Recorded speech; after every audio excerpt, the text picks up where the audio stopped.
Hello, everyone, and welcome to Roll For It, where we are going to be playing our campaign called Failtorn. We are on episode 5, I believe, and we're headed to Denver. I hope y'all are ready.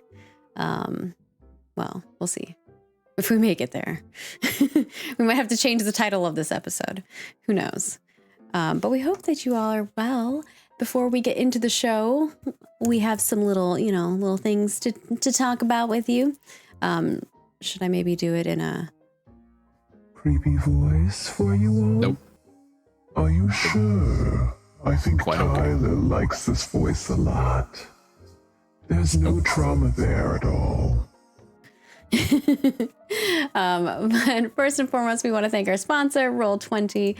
You can check out Roll20 over there. It's great. If you are ever curious how we do our dice rolling or our maps for some of our campaigns or any of those things, it's all through Roll20. It's pretty amazing. Not only can you do dice-oriented things, you can also do card games, board stuff. So if you want to play anything virtually with your friends so that you don't get COVID, that's the way to do it. We also have some merch up. You can check it out over at designbyhumans.com/shop/roll4it. That's a mouthful. But if you gotta have a little mug for your tea or your coffee or your cocoa.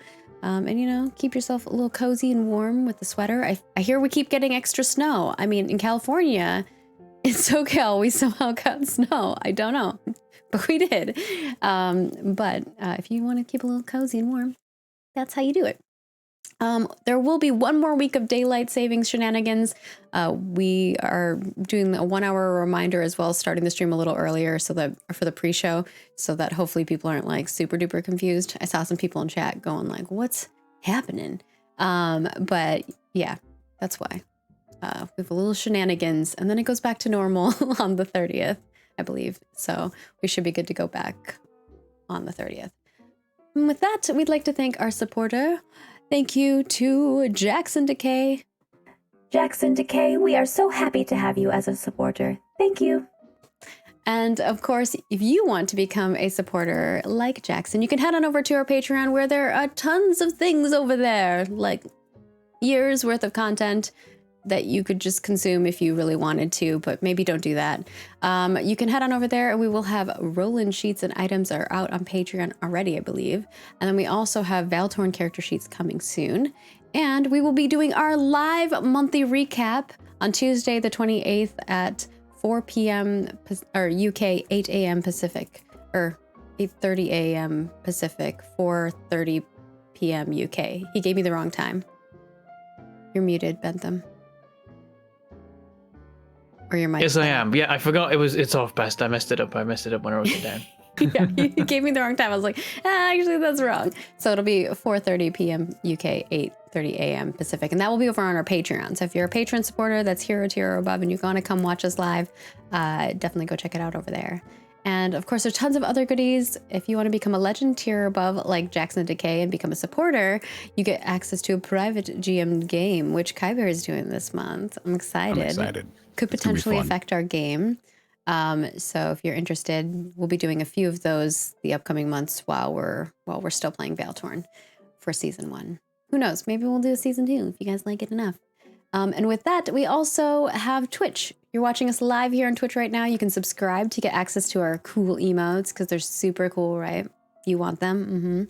And also you get access to our VODs in advance. And yeah, we love your support. We would love some more emote slots so we can add some more. And of course, you can head on over to our YouTube, become a YouTube member, get access get access to some of those emotes as well. And whether you're a YouTube member, Twitch subscriber, or a Patreon supporter, you get access to our private Discord where we talk about a lot of things over there. And people have been pretty excited. And you get to see, I think Papa Tim has been sharing a lot of like the dice roll stuff. So if you're curious about that, check it out.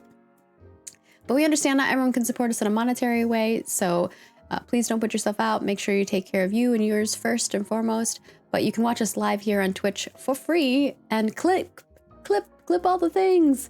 Thank you guys so much for clipping. We really appreciate it. Apparently you can only do it when you're live, so clip away, my friends. Also, you can watch us over on YouTube, subscribe, like, comment, follow us on Twitter and Facebook, and like and share and retweet and comment.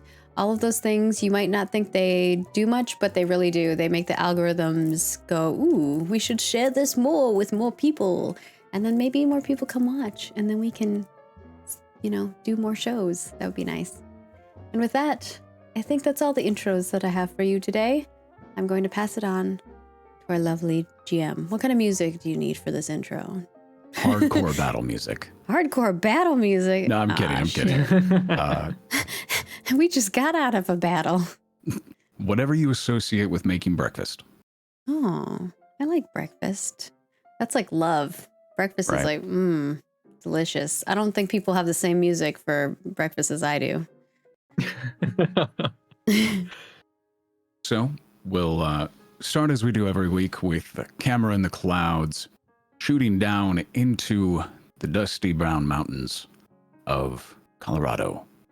We go down to Thompson Springs on the edge of Utah and Colorado into a fire station as our lovely group of people are making their breakfast after a emotionally, mentally, and physically destroying combat from the day before, where you mentally, physically, and emotionally destroyed a devil, Roland the Chain Devil.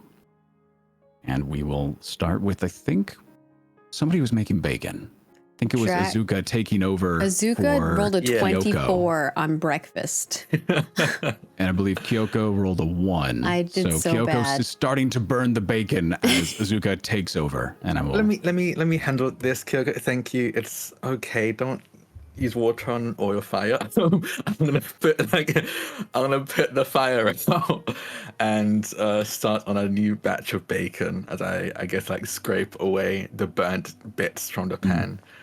It is somehow raw in the center, but burnt on the outside. I don't know how you did that with bacon, but... I'm scraping it off and I see the raw inside. I'm like, how did you do this? I think it takes a skill to be able to do this. Not sure it's the right one, but a skill. As I toss the bacon in the trash.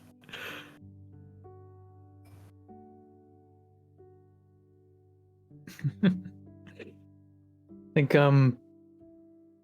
Mentalo comes wandering in on his own, tiny 9-inch tall sprite form, following his nose. And when he sees that there's bacon being made, he's like, oh, and runs up, jumps up, flapping the wings onto the counter. Doesn't use the shoes because he forgets for a moment that he can, but he's used to this movement. Got to get up on a lot of tables. And just kind of wanders over and watches, level with the bacon. Mentala. Okay, I need to get used to that. I'm assuming. Hey, don't worry. I only need a tiny portion. Tiny portion. Okay, just give me a sec. I think after making the first. The moment one of the strands of bacon is done, I cut it up and hand it over to Mentala. Here you go. I don't know if it's too much or too little. I don't think I've ever. This will be perfect. And I cool. put it on I get the tiniest plate that can be found to put it on, which is probably still massive. I'll basically get a table. I get a water bottle lid and place the bacon on it and say in front of you. Perfect.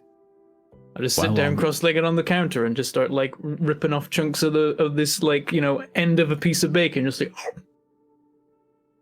As we have this nice scene between the two, having a lovely breakfast, we pan over to the side and we see Chuck, hood open on Betsy, making engine block bacon, I believe. Now, this is the way you cook it. Nice and manly. You see Red is kind of behind him, staring down Yes. Okay. Yeah. Hold on. He revs Betsy's engine real quick. Adding the good material. Yes. The exhaust adds flavor. The exhaust doesn't come out of the engine, it comes out the exhaust pipe, Red. Wait. Yeah.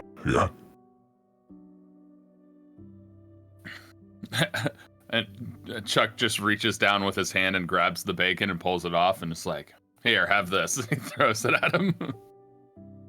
kind of like a Well, but then how like playful is Red? Is he more of a serious kind of, or what is he? I think when there's no danger and it's just chill, I think he enjoys himself. All right. I think it gets very serious when, like, you know, chips are down, like, especially if Mentala's in danger, then I think, like, he's basically hardwired to, you know, be full defensive, like, must protect mode. But, like, outside of that, he knows, like, oh, Mentala's just off eating bacon in the kitchen. It's fine. I can just do what I like. It's all good.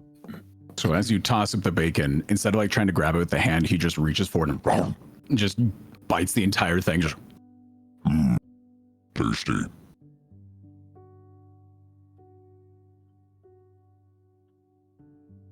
Engine oil gets incorporated into his body.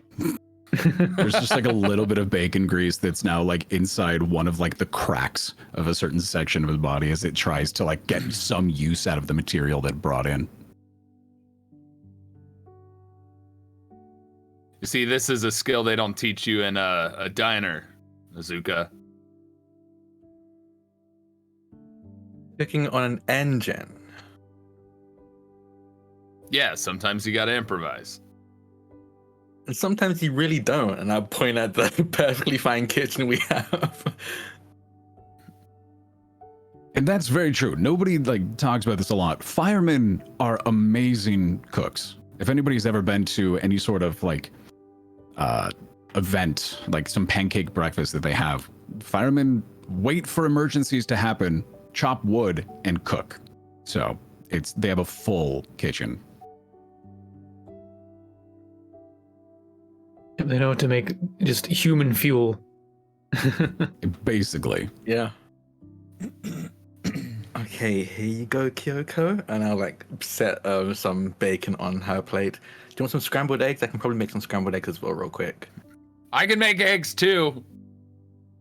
No, I'll You be can have alright. my Thank eggs you so or much. Kyoko's. Or Chuck's. No eggs? I'll be alright, thanks. Okay. And I think How about you, Kyoko Mentala? she's just observing everybody and eating and hoping that she doesn't start feeling strange again. I'll have some egg. Okay. Chuck, you're gonna have your own eggs, right? Or I can make you some eggs. No, I was kidding. You can't really make eggs on an engine. Yeah, I was actually hoping you'd say yes, you're gonna try, because I would have loved to see what that Mess would up look Betsy?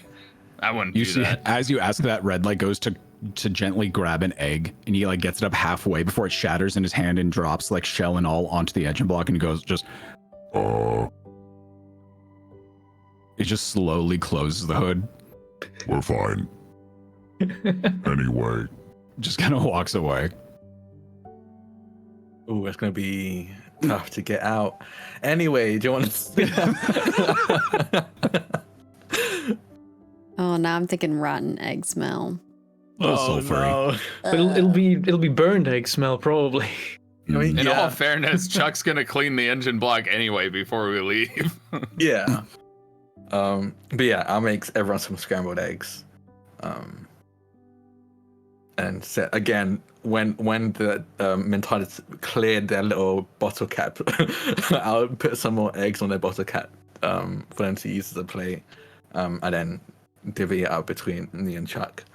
Oh my gosh, I'm imagining, you know those meals they make for like hamsters, those like tiny. That's what I'm It's- imagining. Yeah. Yes. I see those TikToks all the time. Yeah.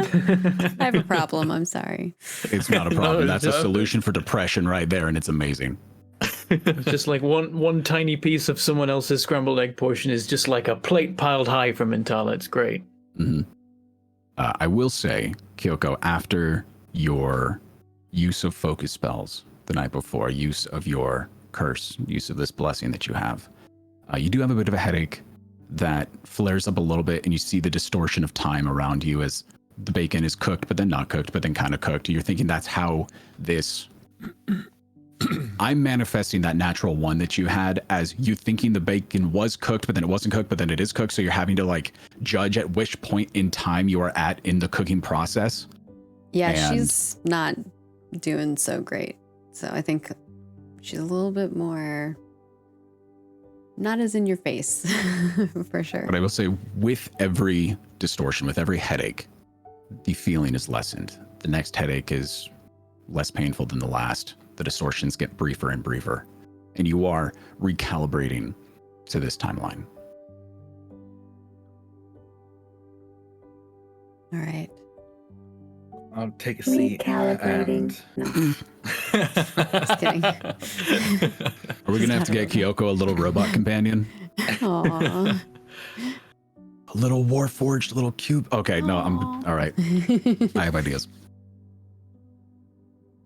I take a seat, kind of like cross-legged on the ground, with my plate of bacon and eggs. Just kind of start eating and look to everyone. Just go, so what's next? I mean, there's a table you can sit at. I don't know. I feel more comfortable kind of sitting here. Hey, some people sit on the ground. Some people grill bacon on their cars. It's I'm not here to judge. Well, I think we Listen, already decided on the direction we're headed, right? Well, I mean, windows are definitely down for Betsy on this drive, so might get a little chilly. If you want to roll me a crafting check, we can say that you spend the next 20 minutes while everybody's eating. You know, we could say you already finished. Seeing if you can repurpose some windows from the cars that are still there. Ooh, I rolled a nat 20, That's making a it 28. 28. Nice. Ooh. Betsy is perfect again. With the nat 20, every window looks like it was perfectly designed for this car, we'll say. What Chuck said before was an alternate version of what Kyoko saw. Exactly. Yeah. Had he not fixed Exactly. Mhm. So you spent some time last night repairing the damage to the back and to the center console and everything, but then with just a morning of inspiration and good Azuka bacon, it is just beautifully done. You know, and you thanks guys to notice the, when you hear like the ratcheting of the car, the sizzle of the bacon, the nice breakfast. You guys went through something so aggressive, so dangerous together, and to have this serene moment, this serene morning of no interruptions, this earned peace for the day. Kind of nice. And Azuka, I feel like you would appreciate the peace more, because you've had many boring, peaceful mornings, but then the first one after a tumultuous experience always kind of hits a little different.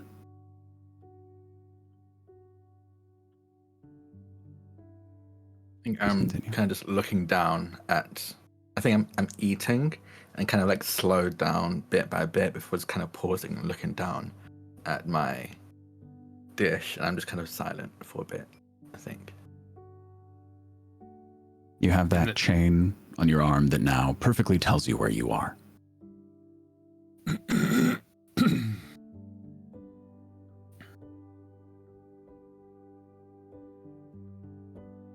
And then the silence is broken as Betsy screeches and tears out of the garage.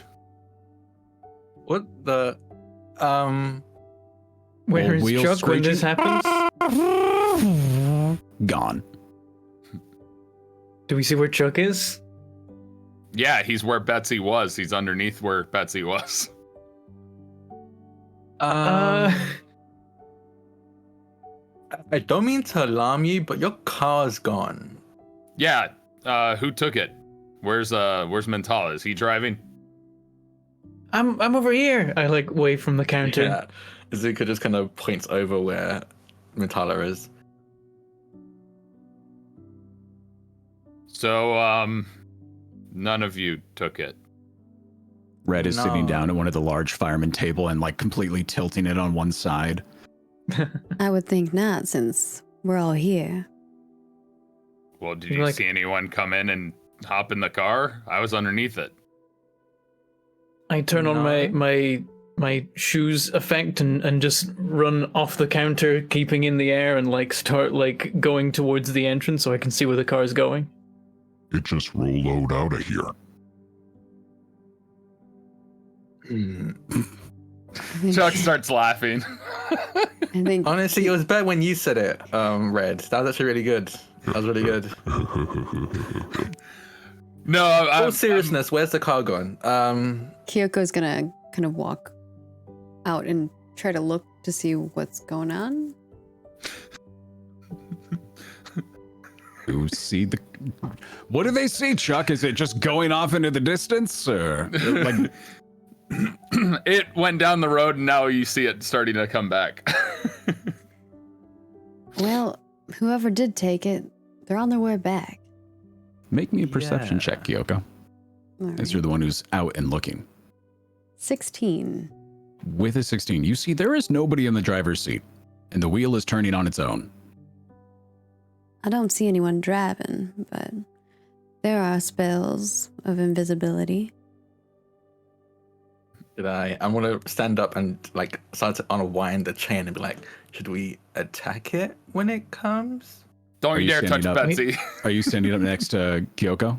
I'm next to Kyoko, yeah. Make me a perception check.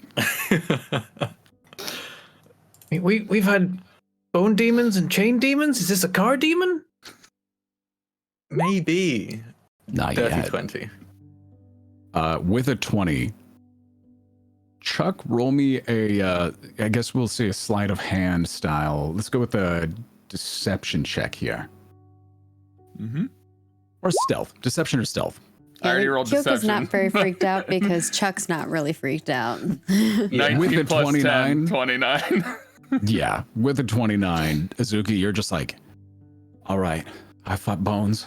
I fought chains. I can fight a car. Yeah, sure. We could do this. I think Kyoko sees Azuka Get that kind little of like pre-fight jump. amping Yeah. up like for a fight, and she puts her arm on your shoulder, if you allow, and says, "It's gonna be all right, kid. I think we're not gonna have to fight this one." Yeah, don't hit Betsy. Please. I'm trying to save Betsy, but okay. I'm very Betsy's confused now. Betsy's fine. Uh-huh. It seems that our good friend Cade left me a gift.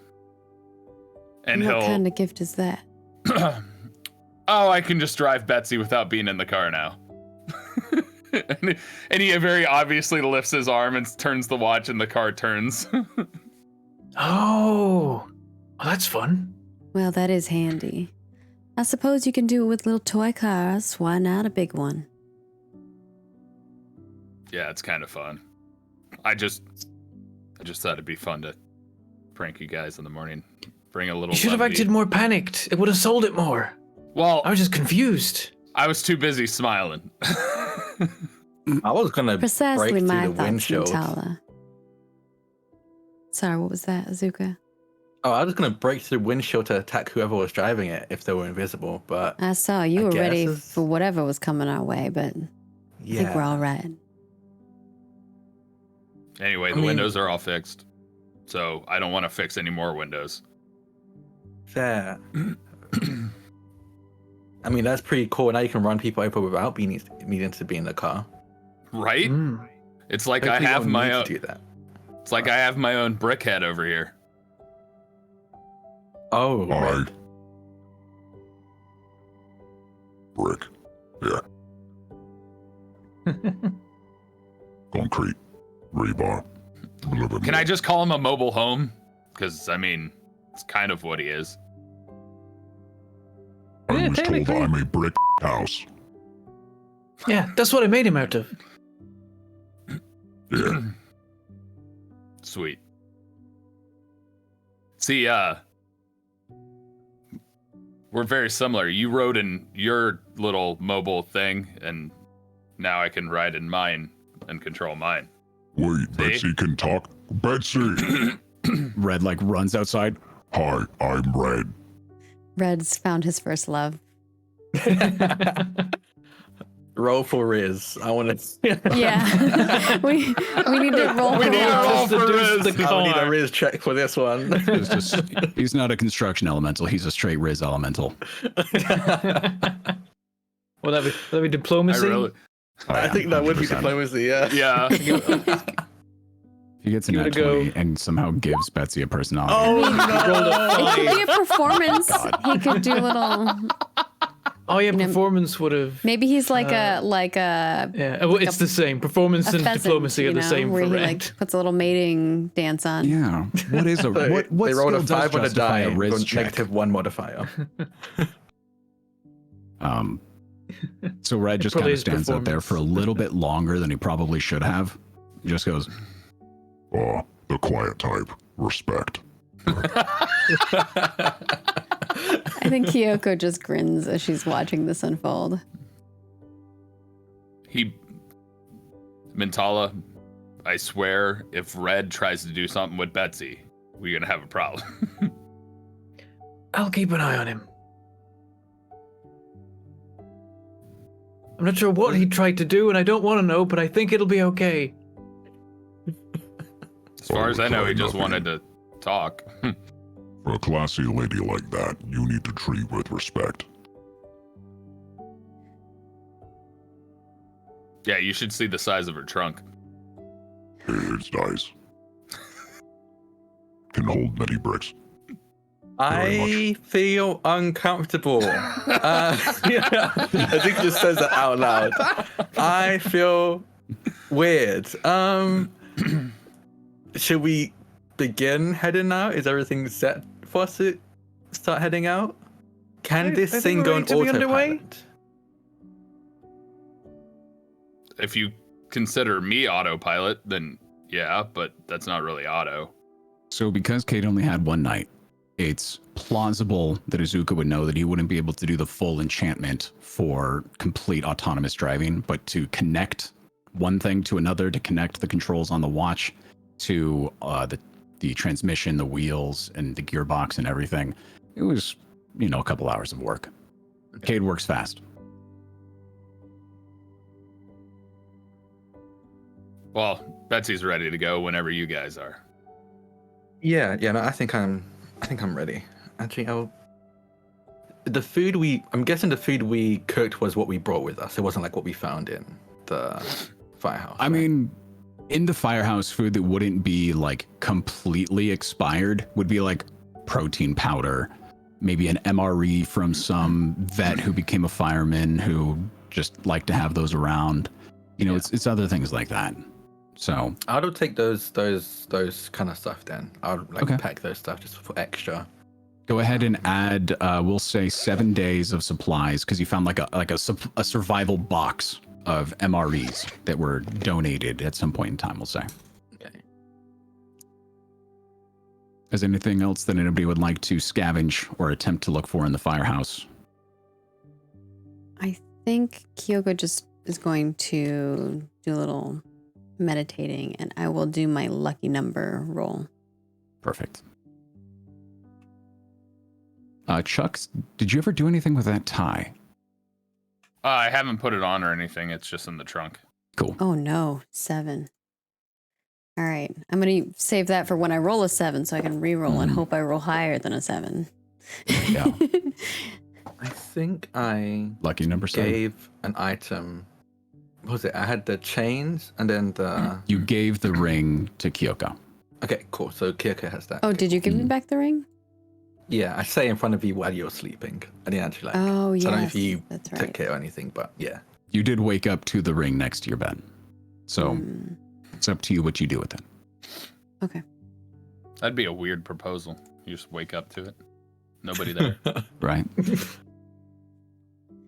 I think she doesn't put the ring on, but she kind of probably loops it around her neck with her pearls. So it's kind of like sitting there. I'm here for it.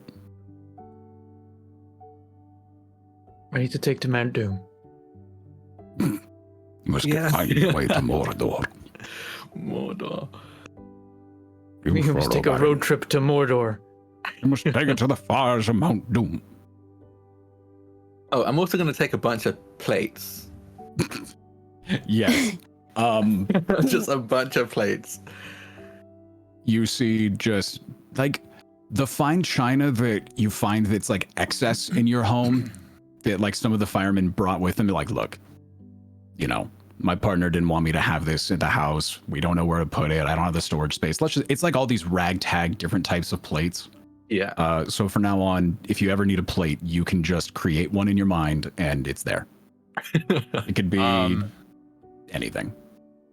Chuck would try and grab parts from the fire truck that could potentially be useful.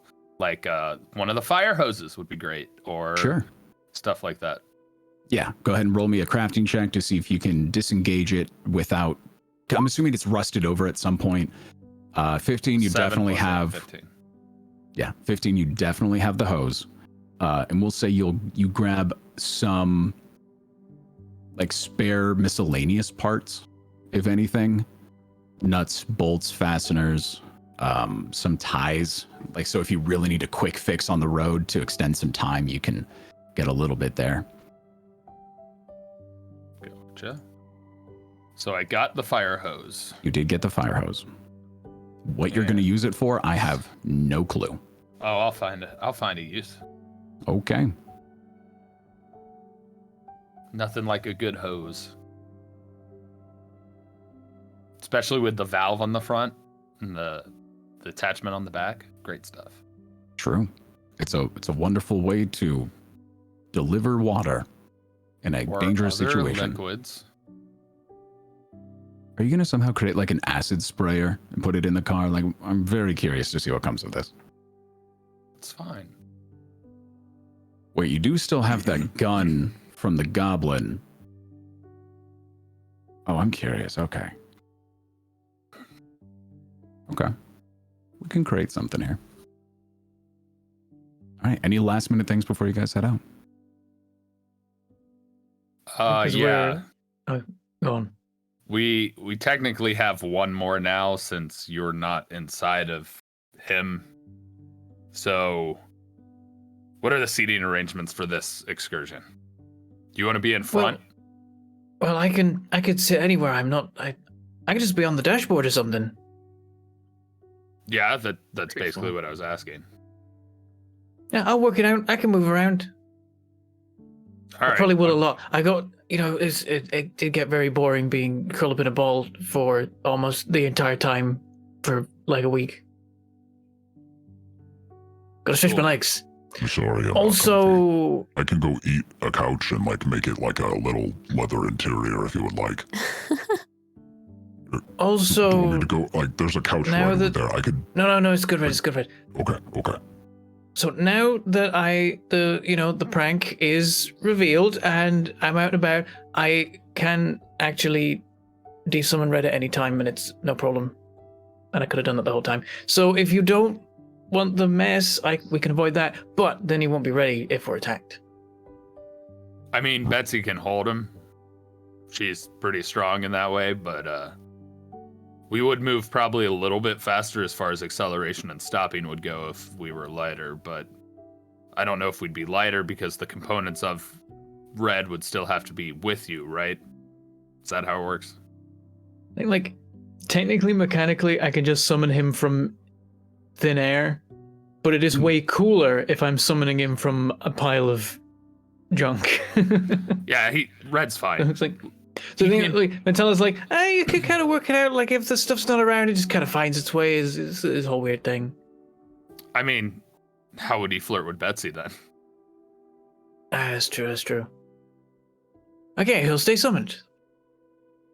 Now it's not my fault. Unless Kyoko has a vision of needing it not to be summoned. So, not that you're an it, Red, but I don't know exactly how to.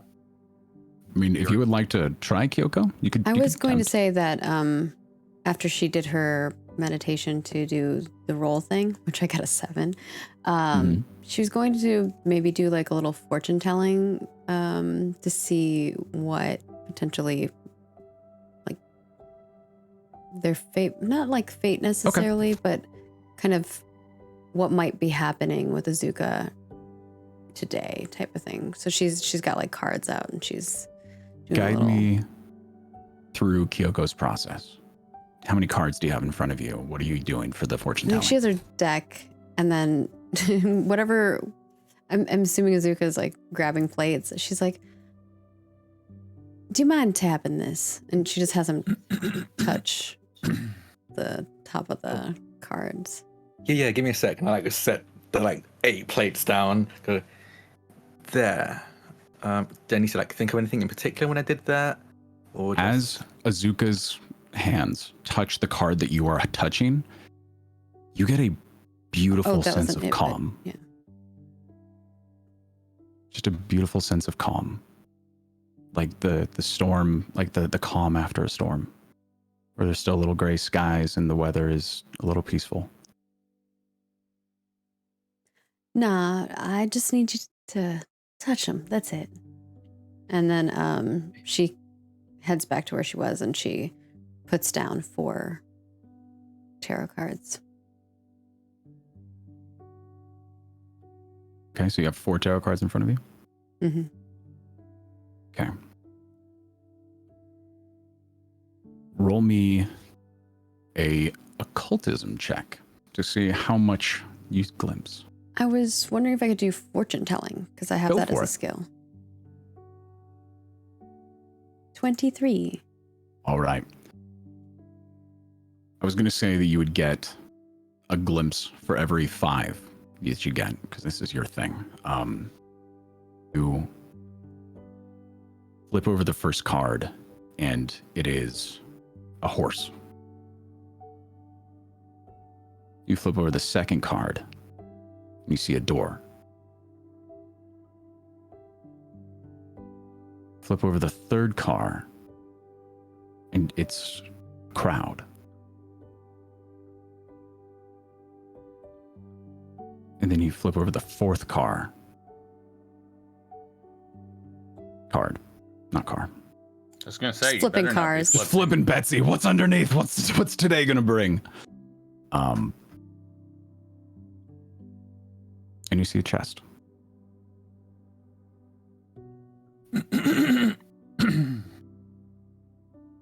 All right.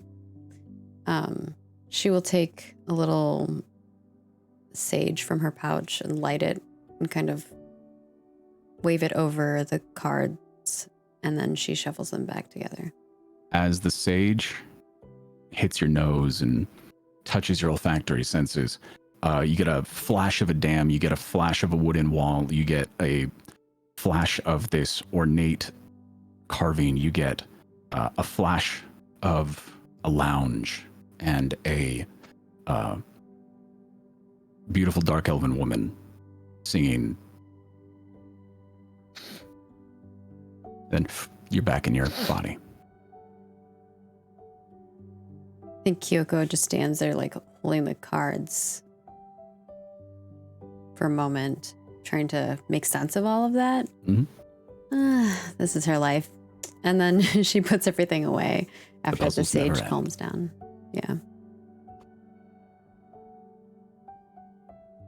And then I think that's when she's putting everything away is when Chuck says, what did you say, Chuck? You said something about in the middle of your coughing. Can you die later, please? We're trying to do a show. Sorry. you.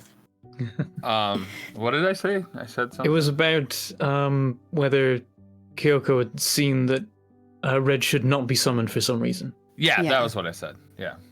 Unless Kyoko saw something that said Red shouldn't be summoned. I haven't seen anything like that, and it doesn't quite work that way. There will be doors, though. Might be hard for you to get through. Like doors like Mentala's size? Like regular sized doors. I think she means it might be hard for Red to go through. Oh, Exactly. I heard. Oh yeah, no, maybe, that's so. sometimes I've just got to desummon and resummon him on the other side. It's the whole thing. I don't worry much about doors. Doors worry about me. Yeah, sometimes we just smash through. I don't think these ones will require any smashing. Yeah, please don't smash Betsy's doors.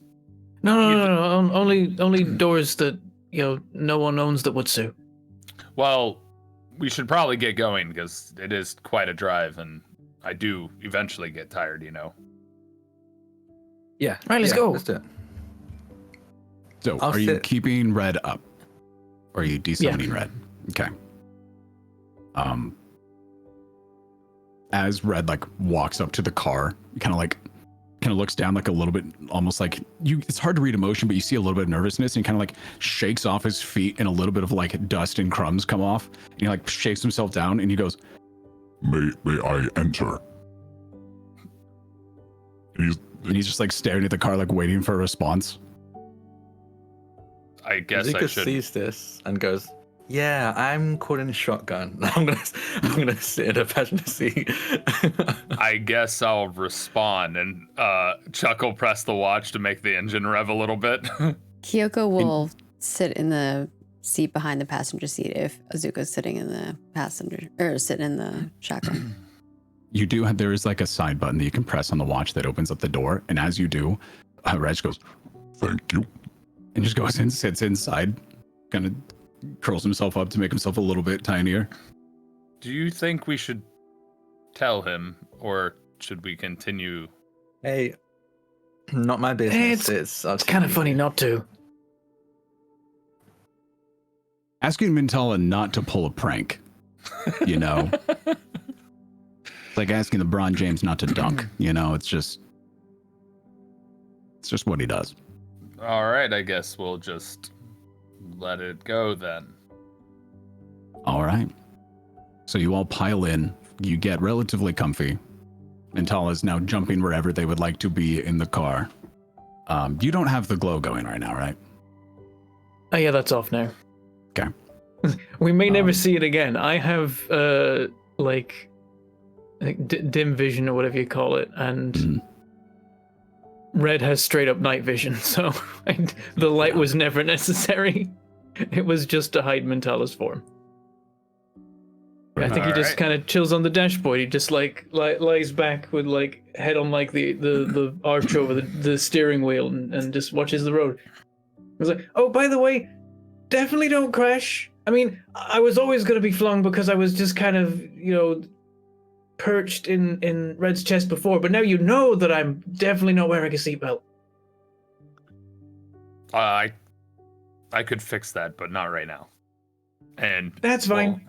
We'll Oh pull my gosh, out a little and drive dash away. seatbelt. Adorable. So here's the fun thing. It wasn't until the late 1950s that seatbelts were a thing. So there's no Designed by seatbelts. Volvo. So there's no seatbelts No anyway. seatbelts. Oh, No this didn't car have has it anyway. seatbelts. Okay. Oh, yeah, I forgot about that. Yeah. I knew I think it was. Yeah, I was pretty sure it was still at this point legal to not wear them, but I didn't know it literally didn't have any. First manufactured was Ooh, post were 1950. RC cars made? Because I referenced that, and I wonder if we have to. We're take a bit backsies on it. fluid with what is and isn't real in this. I don't know what year it is. I'm just kind of going along with it. I will say with the ability to have magics, I bet you RC car type 1970s. stuff would make sense. They weren't invented till 1976, I think. So technically the tear happened 1960. around the 40s, but this still is like 30 years later. So the mix of magic in technology has allowed for some things to be developed, and it would be very easy to make an RC car.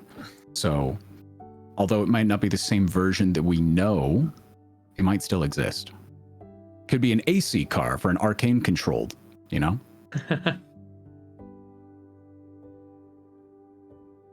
I leave it purposefully vague so that the improv and roleplay doesn't get hindered by it. It's just slightly altered. I think it's an AR car. Arcanically respected. There you go. No, I think that's All right. what happened when Red was talking to Betsy. All right, let's go. So with that, Betsy pulls out and gets back onto the highway, heading towards Denver. This is a surprisingly peaceful drive. You know, you guys are having your eyes on the swivel. Who would like to make a perception check? See I if they will. see anything. I can do that. Well, I'm driving. I should Ooh, probably 30. perceive. God damn. All right, 18. perfect. Rolled a 9. All right, your driver is really aware, guys. I rolled a 9 and got a 17. You're paying attention to the road. It's wonderful. I bet you like spend time like trying to get used to driving with the watch and like jumping between the two to try to get used to it. Probably. Um, I was thinking about doing that anyway, but I hadn't said it. So the fun part about this was I did set a separate check for Mintala and anyone else that was incredibly high. But with a 30 perception, Kyoko does see it. It has been a couple hours since you have left Thompson Springs, and you pull into this very, I would say, medium-sized town, this wonderful valley with this picturesque river next to you, flowing ivy and plants and greenery that has retaken quite quickly the entirety of this town. You see a flourishing dam with sparkling blue water. And this you see on a town which just barely opens up on the sign as you go in, called Silverthorn. As you're going in, you see the sapphire lake that they have there. And Kyoko, inside, you see this little green horse almost inside the lake water as it's bouncing and having what looks like fun, just going through the water and jumping in. Almost as it goes to hit the surface, it reflects back down, almost to be not able to breach through, but still exist on the other side. And as this is happening, Mintala, your wings flourish brighter than they ever have before, catch the wind, and you get flown to the back of the car, and you are flying. Whoa! Like bunk off the back window. And you feel this giddiness inside of you. Something's happening. There's like magic happening. I think I'm it might flying. be I don't fly. something Fey related. You don't That's what fly? it meant by a horse. Sometimes I guess it means a real horse. I was thinking something figuratively. What horse? Where's the horse? Kyoko points out to the Sapphire Lake where there's like something out there, but you probably can't see the horse anymore, right? Because you said it dove in under. So it's been jumping. Oh, so it's still jumping around. Yeah. Yeah, so she points to the horse that's jumping around out there. Are you saying Mentala's wings are working because of horse power? Something like that.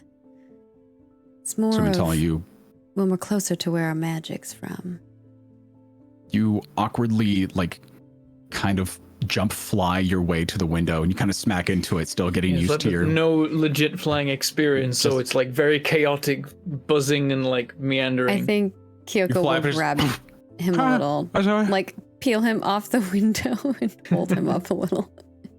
With your 18 perception check, you do see this green, almost kelp-ridden horse, and you remember stories that your parents had told you about fey creatures, and the kelpie that was a water horse that would jump around.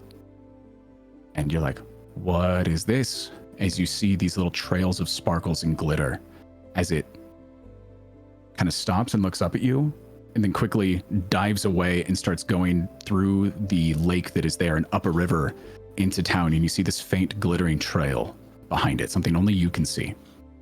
And you start to get that feeling of, because you are this pixie that was born and developed and matured inside of a city, you see the town and those classic signs of this energy, this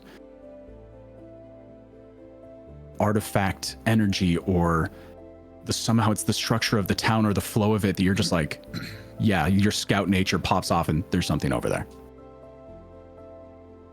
So what is the town? Do we know what it's called? Silverthorn.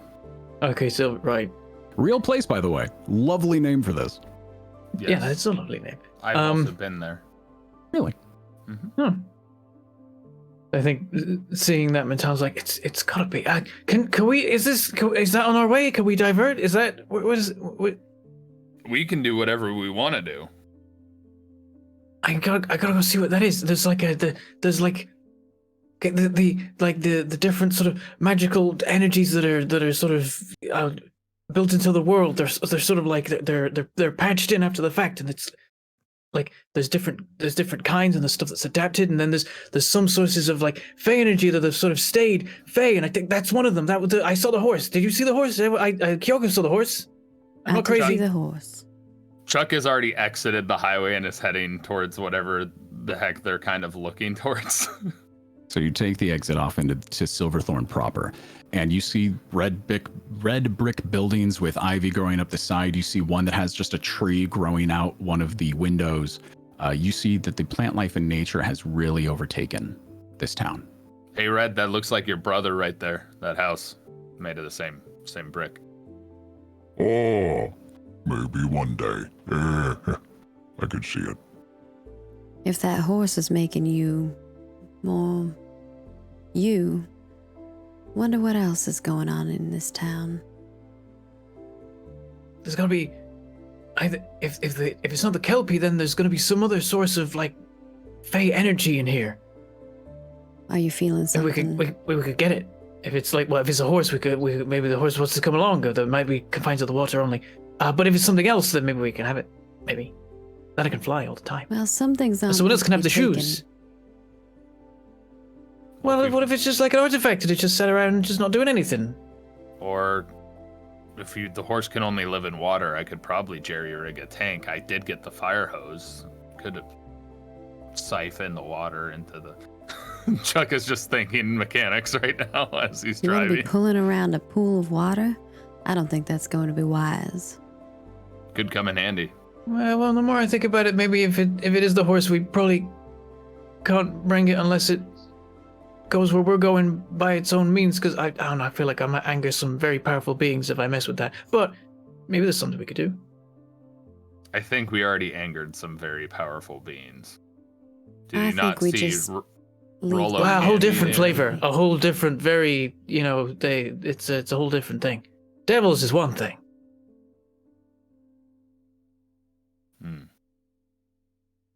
So I'm curious, what does mental, like when you use your wings before, they like flap for a minute, then almost dissipate. What does full-fledged Fey form wings look like for Mentala?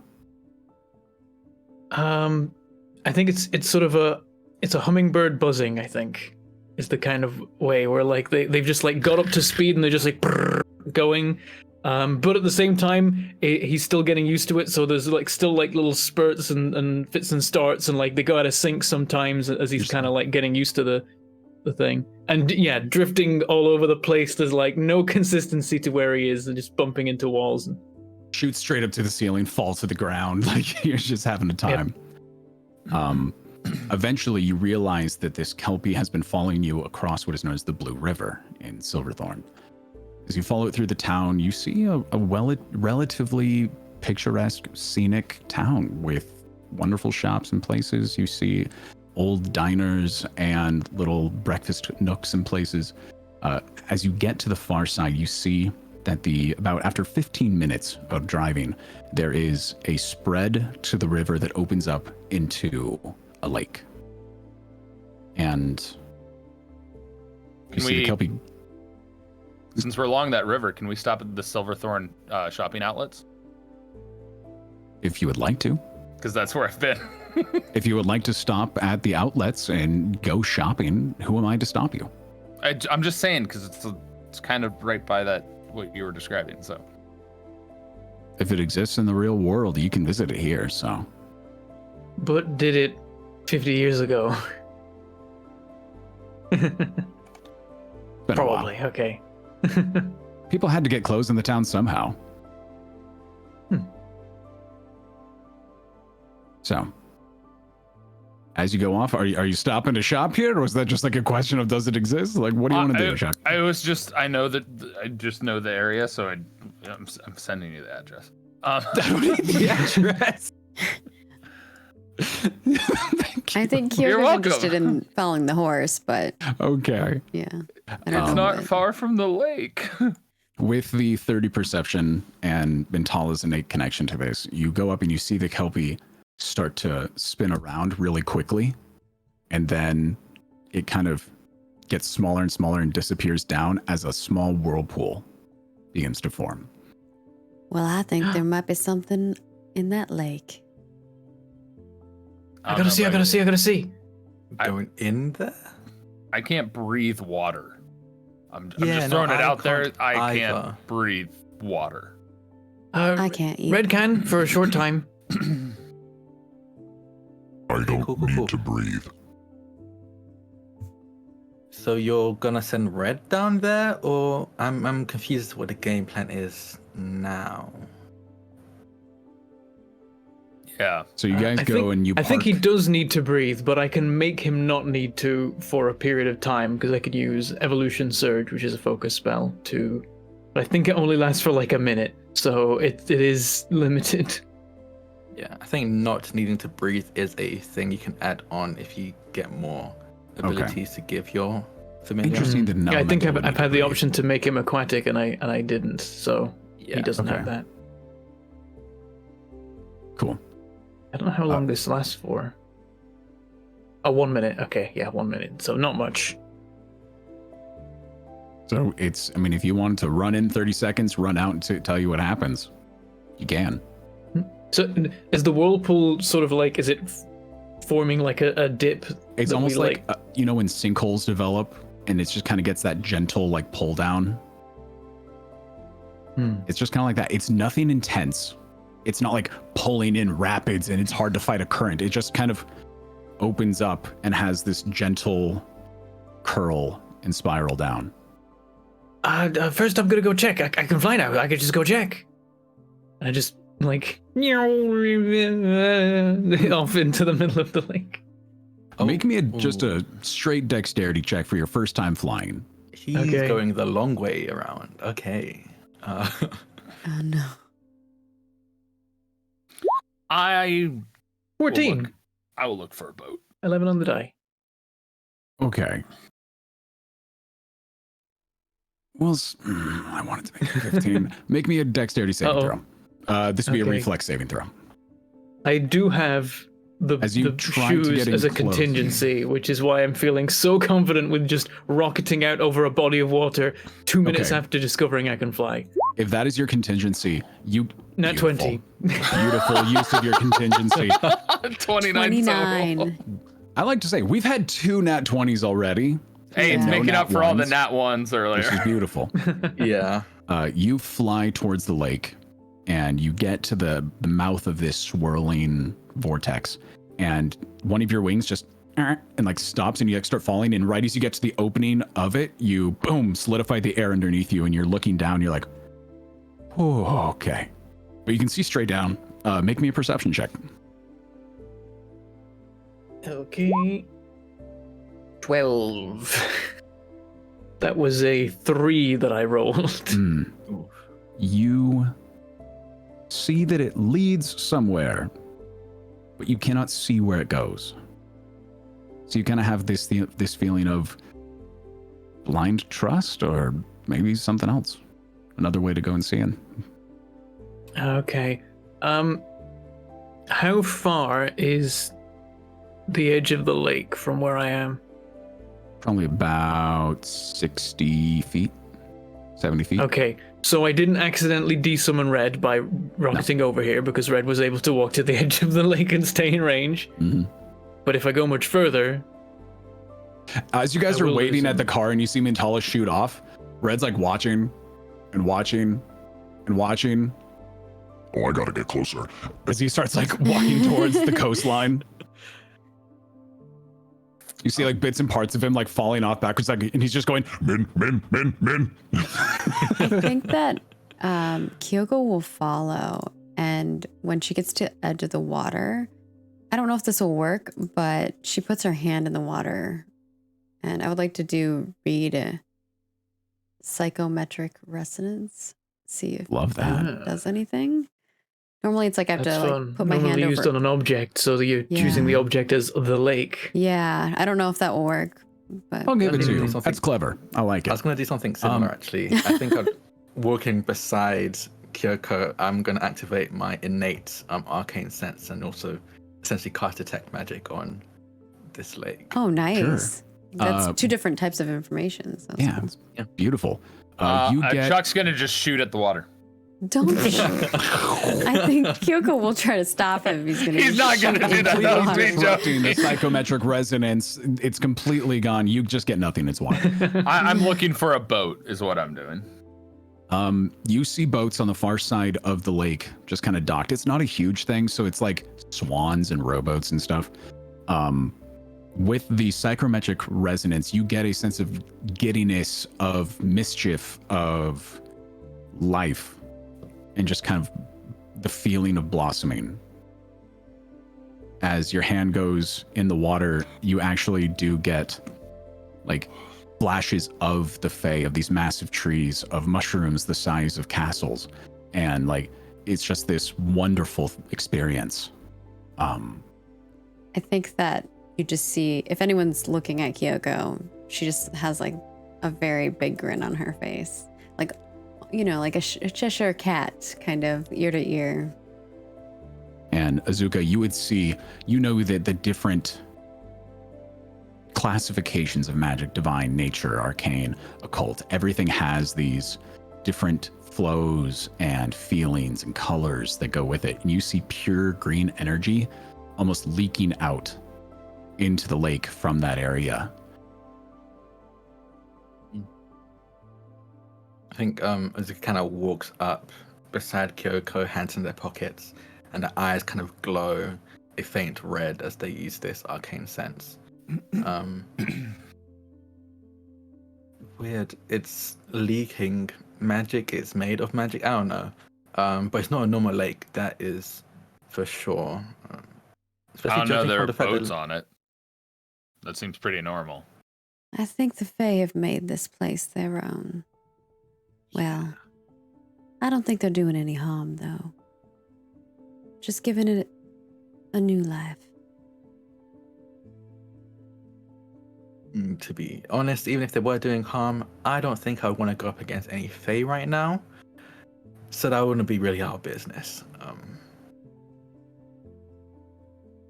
Well, there are Fae who are dangerous, but I don't think these have any intention of doing anything of that sort. Hey, Mintala. Yeah. Does it look good? Is it safe? Should we go in? What's happening? I think there's a way down. I don't know what it is, though. But he opened it for me. I'm invited. I haven't gone swimming in quite some time. Yeah. I think I'm going to take the boat. Yeah, if you Should I would like consider to. the boat, right? There are boats. They're on the far side of the lake, just docked over there. We can take the pedaling swan one if you want, Azuka. Be like a, you know, like you would normally take on like a date or something. How romantic. You know, actually, I think I'll swim. I'll swim. I think we could drive on over to the other side of the lake and get to them a little bit faster, don't you think? I don't know. I thought the swan was a funny idea, but all right. But yeah, we could drive over there. So you guys waste no time, get in the car, and just start driving over to the far side. Red's just like, Does Red just walk around the Well, I think as they're doing that, I think I can't like follow you over there. It's too far. Too far. I think Mintal will call over like, I'll summon you inside, Red. Okay, buddy. and then I will unmanifest Eidolon and deconstruct him in a less chaotic manner, I guess, because this is an intentional like deactivation. I don't know whether that. we'll say that a little arcane sigil forms up below Red as he then like shoves a hand into the ground, another hand into the ground, and he like starts to dig his way down into the ground, and then the sigil closes up again, and there's just like a little like earthly disruption, like a little crater, but then nothing's there. Nice. Oh, that's cool. Yeah. And I All think right. Mentala, being impatient, will start like turning off the shoes and turning them back on again, and like dropping Getting down closer step and by closer step and into closer. the, just like peering in, like what's in there, Badoop, what's in there? Closer you get, the more of a tug you feel. So you guys see just these ping as little Mentala. Actually, I don't even know if you can see him from this distance considering his size. You guys drive on over. You got your pick of the litter between rowboats, swan boats, paddle boats. Listen, if we're doing the rowboat, I'm not the only one rowing. That's all I'm saying. I'll row. Sick. We're taking the rowboat then. I don't have to do any work. Beautiful. You get in. Kyoko will sit at the back and she'll put her tail in the water and kind of use it as a rotary, like if she can. Just gonna spin it. Yeah. Like tails. I love it. Literally tails. Chuck just sits at the front and is just like napping with his hat. You went from not wanting to be the only one to being the only one not doing something. So Azuka rowing like crazy. You can have a guide to an oar. That's a thing. Mm-hmm. It is a thing. It would be. So you have Kyoko in the back spinning up the little blades. You got Azuka rowing. Since I'm going to let you guys decide who gets the help action from this. But one of you needs to make me a, what would be an aquatic vehicle check? We're I going to think say... I'm aiding Azuka, and I will give guidance as well. Because your tails are literally guiding. Yeah, Chuck's just saying row, row, row. Row, row gently to our doom. Merrily, merrily, merrily, merrily, we go down this flume. Yeah, so what would I roll for that? I feel like it's a strength check. Strength would be to get there, but so what happens is as you get closer to the vortex, you can feel the water kind of like pulling you towards it. So unless you just want to go into it, it's going to take a little bit of know-how and dexterity to be able to stay on the outside and kind of like gently stay with the current. So I'm going to say either survival or a straight athletics check. Your choice between the two. Survival or athletics? Oh, I'm good I'll at go survival. And the help action, the guidance does what? +1 circumstance bonus. And so the help, I believe, gives you a +2, and then the guidance gives you another +1. Yeah, it depends on how you're doing the help action. They have to roll for a certain DC, right? Yeah. Let's say is for now, we can do just roll me a flat D20, and for every, we'll say, because you're doing so much here, every 2 above 10, we'll give another +1. On a regular D20 as opposed to the survival check? This is for Kyoko, Yeah. Oh, for helping. okay. Just a regular D20. Yeah, See how it goes. 16. 16. +3. Right. Okay. So I guess that's a +4 to your roll, so it's 16. So Was that with the +3? no, that's without the +3. So Mm. 19. So guidance gives +1, your help gives +3. So Oh, with the +4 on top of the +4. 16, you got a 20. Winning. You're very much able to, like, with the propeller tails kind of holding you in a loft, you're able to balance the boat against the pull of the vortex. And you're able to just hold there. And you see Mentala just getting closer and closer and closer. So should I just let us go in? Are we like diving in the rest of the way? What are we doing here? I'm like steering the boat around the little vortex. Listen, just I'm here not for the going in. ride. I'm not going in unless I know I can breathe. I'm not ready to die to drowning. That sounds awful. And Sometimes you terrifying. gotta live a little, Chuck. I've lived a From lot. below, I'm like, I'll tell you if I'm fine. Trust me, Kyoko. I've lived a lot. And he gives like a sly wink. Kyoko's a little uncomfortable about that. Like a little grossed out, but I'll get like, she has like the fake smile, like like that. Wonderful. So good for you. I love that for you. Yeah, it's the same smile she had when he was like semi hitting on her. What did you Earlier say? Like, in hey, the foxy season. lady or something like that? Yeah, he said something like that. So All far, I've flirted with Azuka and Kyoko. Chuck's just a flirt. I think Chuck just likes to flirt. But like not Alright. a I find good it flirt. hilarious. Like Nope. kind of creepy Alright. vibes. Yeah. All right, Mentala. Jumping in, holding out, I'm trying to going. view again. I'm going. So you disperse the air beneath you, hold your nose, and you just give a little wave as you get pulled down under, and you feel this rush of water. You get spiraled and spun around. You don't know what's going on around you. You feel this rush of energy, and then you're off on the other side. You land on stone in a dimly lit room with these small little crystals on the side to give off a very low light energy. You have maybe a 30-foot square room with these stone ivy colored pillars that go up to a roof that is completely covered in ivy. You cannot see any stone above it. You have this filigree and imagery on the wall of what you assume to be different Fey images. As you look back, you see there is a long hallway behind you with mist and then water rushing in at you and then curling off to the side, some of it turning into mist and then going back up into the lake. And you're fine. Wow. I cannot go back to tell them that I can breathe down here. You see some of the, it's a big opening, and in the center it's coming this way, and around the edges it's going back out. Okay, so I could probably jump in the side and pop back out. Mm-hmm. Okay, in that case, I don't want to go, but I gotta go tell him. I'll go tell him.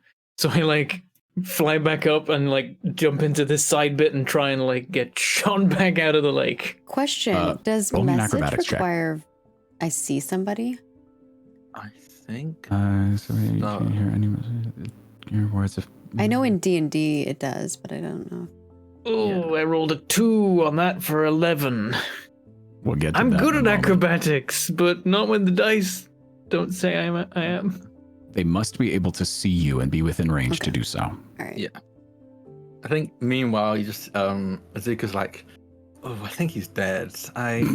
What do we do if he's dead? Do we As- go I in don't to find think his he's body? Continue talking.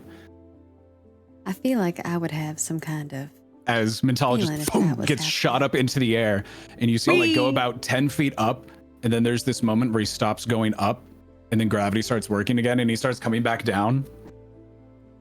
I quickly try and fire up the wings, but they're waterlogged.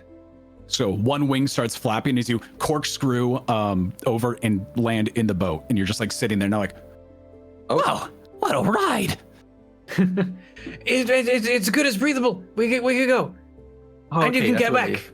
As evidence, I will- I can get back. It might be too big, I don't know. Oh. Okay, Well, well, I that's guess that's a exciting. problem. We'll have to. It'll be fine, we'll work it out. Okay. Glad you're not dead. Definitely was about to leave. I thought you were dead. Do you just dive in? I like how he was Yeah, you there just- for maybe 15 seconds, and Azuka's like, he's dead, let's go. It's yeah, you just gotta go in. I'll do it again. And I just jump up and I go back in. Boom. Well, he's I will excited. stop. He didn't even tell us Comes what he back saw out. down there. Yeah, boom, goes back in. Yeah, he's pretty. It must be good then. It must be only good things that nothing can go wrong in, right? Well, I wouldn't say nothing could go wrong, but Okay, I was hoping you would. I'd have maybe a little bit less nervous. I didn't get any strange feelings. Well, not in Okay. the way that I did the other day. Okay, that's cool. Your strange feelings have been pretty spot on recently, so if you're not feeling anything, yeah, sure, okay. And I will get ready and dive. I'll dive in. So you jump out of the boat, swim close. As you see it now, there seems to be this since you're not going directly into the vortex, it's easier to see from the outside. There is this runic, ivy carved doorway that the stone is obviously not from this area. It has this marbleized texture to it, and the engravings on it definitely have a fey cursive almost in the arcane lettering that you would have recognized.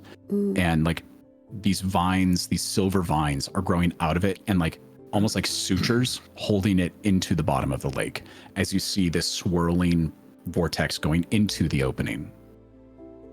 Could I do comprehend language to try to read it?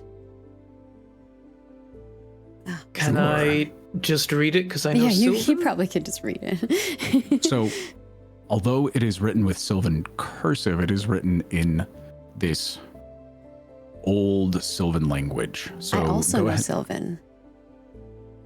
Ah, So I also know it's Celestial if it's relevant. it is the equivalent to old Sylvan, like old English to English. The before language. The first language. So it's. Didn't think you guys would do that.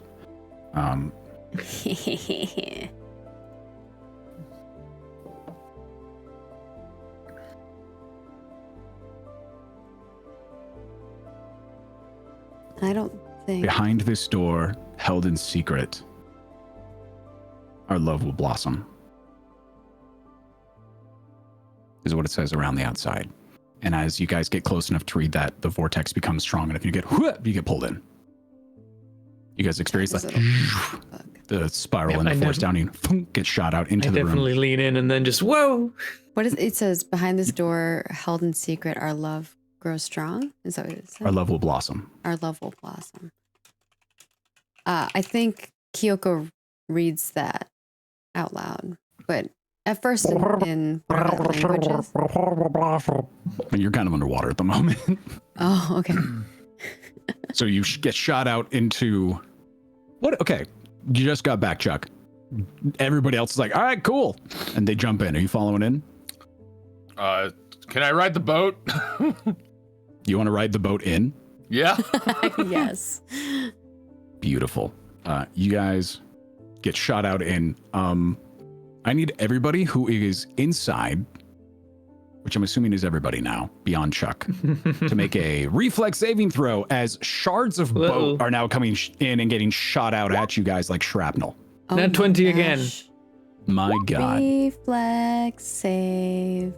19. I don't know why I said it like that. I got 10. 26. 9 I'm flexing my little Beautiful, fox. I'm like a little otter in the water. The shards come in and everybody just kind of like ducks to the side, or Mintala is actually just able to dodge through all of it. Can my Azuka, tails you just actually like get open to like 100% yes. so that only there's space for the little chunks to make it through? There's that game show where it's like the foam wall coming at you. You have to get to like that certain position to go through, and you do that perfect. Like the tails are all of and like curled in different directions, and you like strike a pose, and it just goes through all the other side. Azuka goes down. It's like a boxing stance, and as the shards are coming at you, you punch and break them as they're coming at, and you just go into this like flurry of blows, and you just punch all of the wood as it comes at you. And then Chuck is just lands on his butt and is standing there. You're there. Well, are you happy you took the boat with you? I feel like I'm a lot drier than you guys. I'm just saying. You do realize when we come out the other end, we have to swim now. Yes. Surprisingly enough, as you guys came and got shot out, all the moisture and the water that was on you got pulled back into the lake and sent back up. So you are dry. Yeah, but when we leave, the boat's not there drenched anymore. Mm-hmm. I mean, rowboats don't have an anchor, so. To be fair, it was going to get pulled in anyway. Oh, okay. To be fair. And at this point, are me and Well, we don't know Kyoko that. shot through the next thing after reading the text? Yeah. Okay. Kyoko will say what she read on the door again, now that she's not gargling water. Yeah, I think Mental leans too close before he has a chance to read it out and just gets sucked in. I love that. Wait, I'm confused. Inside this door. So the portal we went through that had the writing, or was there another The door? portal that you guys went through, the archway was on the outside. You guys read it, got sucked in, and now you're in the room. Okay, so Oh, I now got confused. So I was thinking there was a second room that I was getting sucked into. But it's so I was reading the thing, and then I accidentally got sucked back out into the lake, and then came back again. This read might it have been because I did the comprehend language. Because you said Sylvan doesn't work, Azuka and Kyoko read it on the way in. My assumption was that Mintala had jumped back out to then go back in. Yeah, I Just jumped kinda out messing around. and said hi, and everything's good, and then I went back in. Okay. So whenever I don't know when I saw the thing. As you were diving back in, Okay. that's when you would have seen it. Right. If you go right. directly into the portal, you just get sucked through. But since you guys went into the water before and then got close to it, saw it, and then went in, you were able to see it. Gotcha. Okay, so we're all in the same place. I summon Red again now.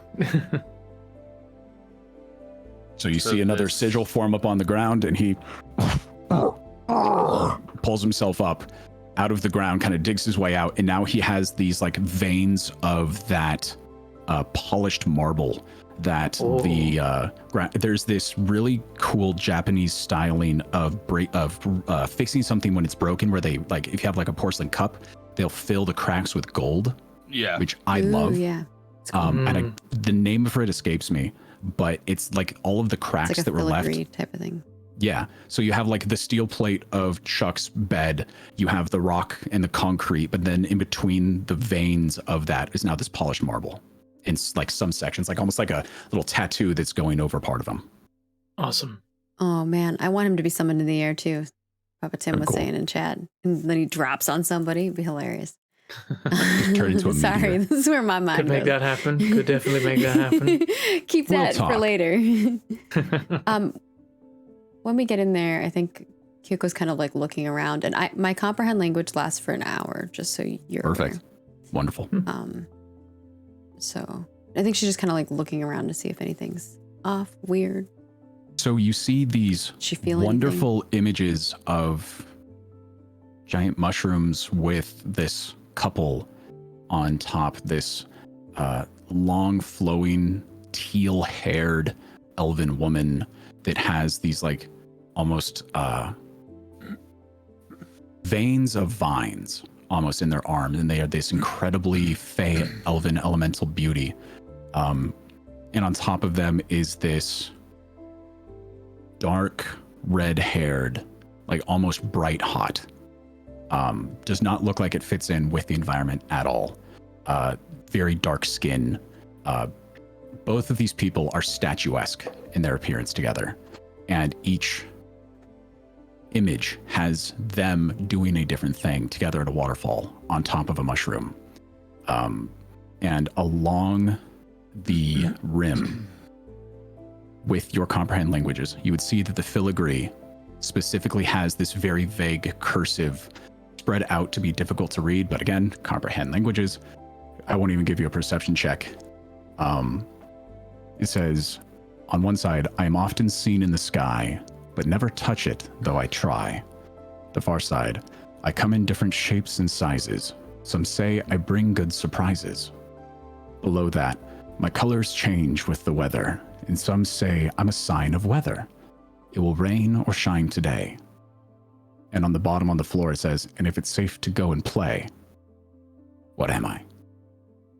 And you notice that there are these pillars all around the room with these little, like, hands outstretched, imagery of like the top half of an elf with their hands out forward in marble. Well, I think Kyoko puts her hands over like the image of the lady when she's first going through and kind of like watching this stuff, and she's like, well, you're the one I must have seen singing. And then, which all of you are probably like, what the heck is she talking about? And then, she'll read off what this riddle is what Kyoko's assuming. And I think Kyoko's like, I think we have to solve a riddle. Otherwise. When your words catch you there, as you're still having your hand on the side, you get this flash of the actual event of you see and feel the emotions that were put into the creation of this place. You see the man, the dark-skinned, red-haired man, carving this into the wall, waving his hand across it as it magically gets colored. And then you see his memories of the event, of them having this picnic atop this massive mushroom, of the romantic boat ride under the waterfalls of the Fae, riding the waterfall upwards into the sky to the next tiered river. So there's just a lot of love and emotion here.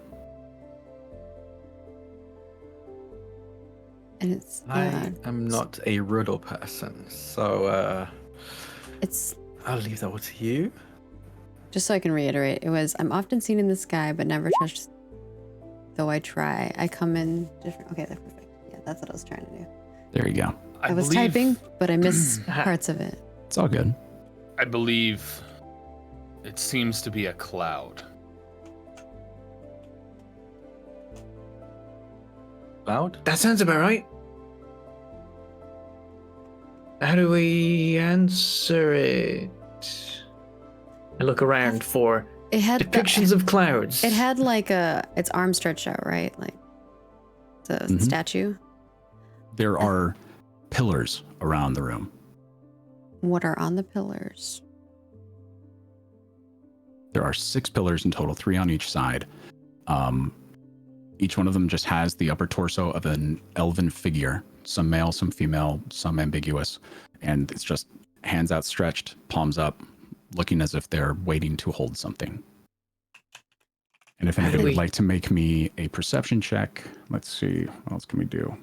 And Kyoko just says, when you say that, Kyoko says, I think we Nat can 20. get something in their hands. Did you really get a nat 20? Yeah, you Dang, did. dude. I rolled a 12. I don't know what's giving me a happening. 20 total. This is the third nat 20 today for you.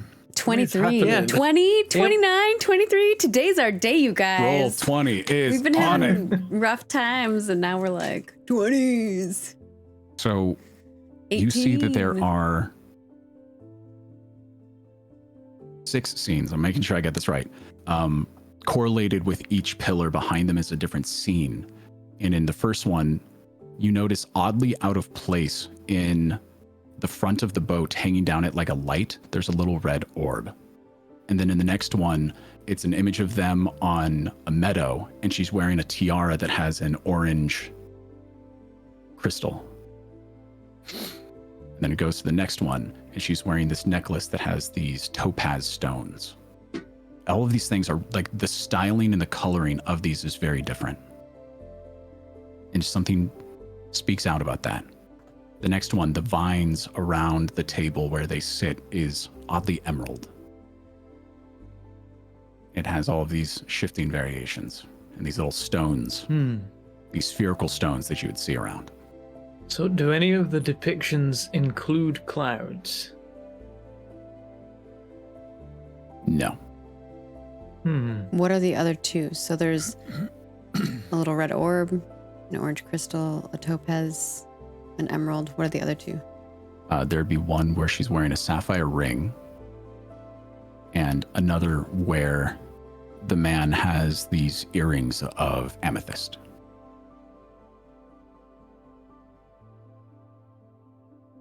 Okay, so they've got colored gems, which has nothing to do with clouds.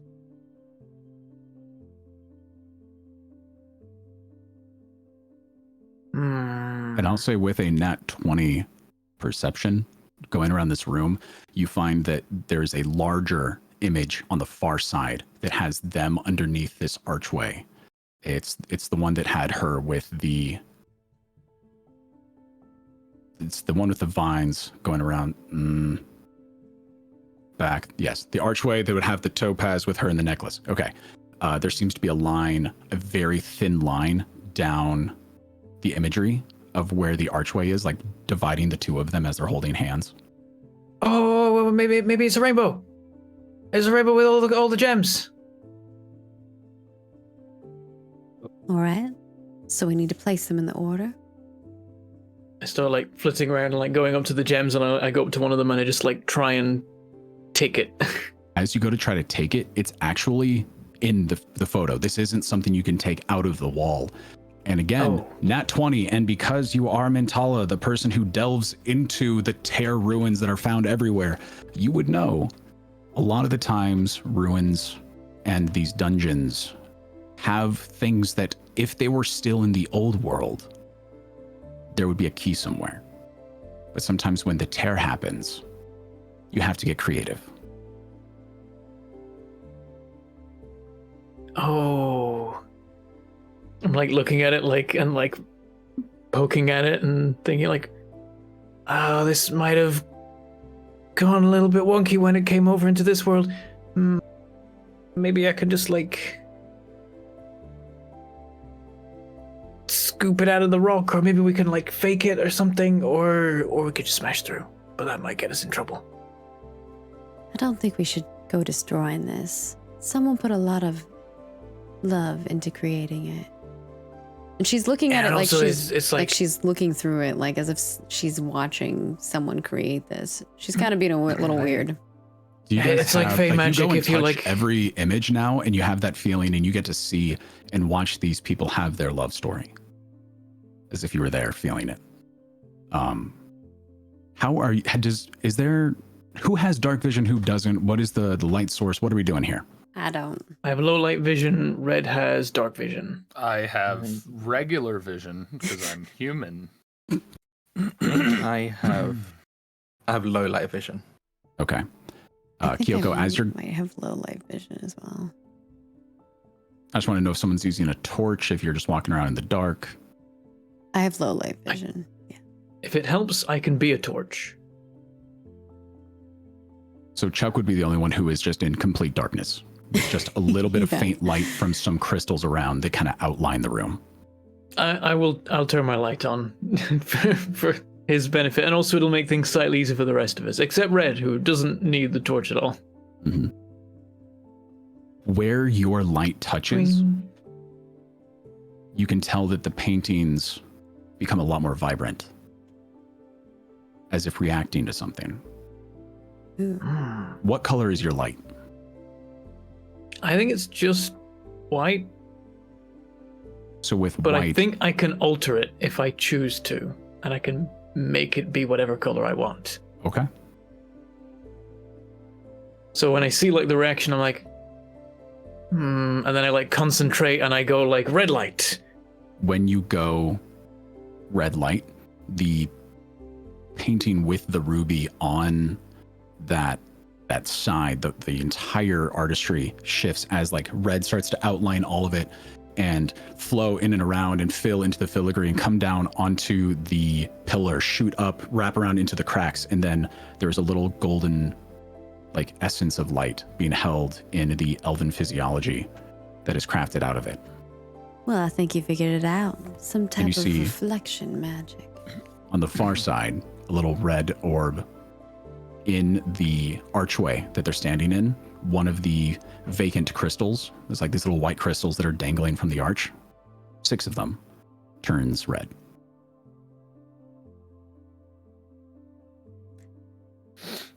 Okay, let's keep going. And I like flit over to the orange one, and I'm gonna be like, and orange light.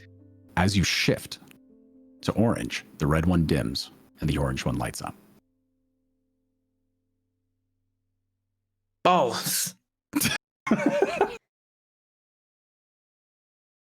Well, maybe we all need to do something. A little bit of teamwork. I have nothing that glows.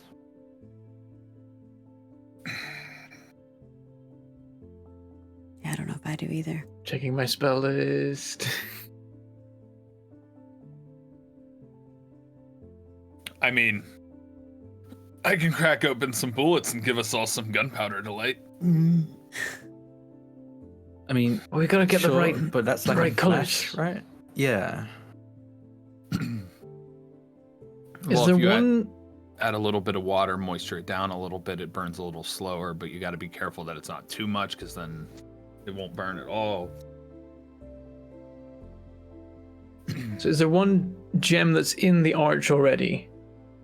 When you Or turned is it just- orange, it lit up. Like the red one dimmed, the orange crystal on the arch started glowing Right, yeah, the again. orange is on the arch. Okay.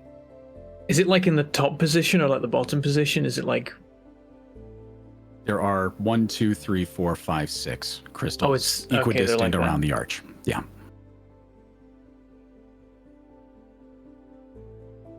Was the orange one a particular position in it? If we say 1, 2, 3, 4, 5, 6, it was in the 1 position. Okay. Let me just I try have real an quick. idea. I tried turning yellow next. The orange one fades, and the next one up, the Okay. topaz one, starts glowing. Okay, I'm at least doing it in order, but I think I still have the wrong idea. And every time you do a different color, the associated image flares up with life, glows, goes up the pillar, and the essence of that ignites in the hand. Guys, if I can have your attention for 1 second. Mhm. There's a kit in Betsy that I can go grab. Well, let's just say when you make things with black powder, sometimes you like to make things colorful. If you've ever seen fireworks, I have a little bit of a kit for making different colors and different flashes. If that's what this is, I can go get it. Well, I don't know if that will work, but it might. Okay, 1 second first. So I'm still lit up yellow. Do you say that there's like a flame now that's yellow in the hands of the statue? There is this like glowing light. Since you've put light there, it seems that the light is now filling the hand. I'm gonna fly up to that and just like get a closer look and see if there's any like interesting properties to this light. It is the same light that you put out, condensed and formed into this amorphous blob that kind of goes up like a fire, but it has the same, like you put your hand into it, it doesn't feel hot or cold, it doesn't burn. It is just a representation of what you have put out. I'm just gonna go get the stuff. Chuck starts swimming away. Good luck with the swim across the lake. Okay, he's gone. Do you want to make an athletics check to see how fast you get back? Sure. Just curious on this. We're done, and he's still up there swimming. That'd be funny. If he rolls a nat 1, he can go 19. now. Like 19. Ooh, 19 Okay. is good, though. You guys have a couple minutes before Chuck gets back. You can do nothing and wait. If you want to try something else, you can. I try and like grab the light and just like pull it out and see if it like keeps some kind of form. You try to grab light. Yeah. You are what? you are successful in your attempt to try to grab light. You said there were crystals along the ground, right? Are they movable? They are really, they're like these small heel crystals that give off this like maybe 2.5 foot radius glow. And they are embedded into the ground. I wonder if you try to reflect your light off the crystals. You might be able to hit more than one at a time.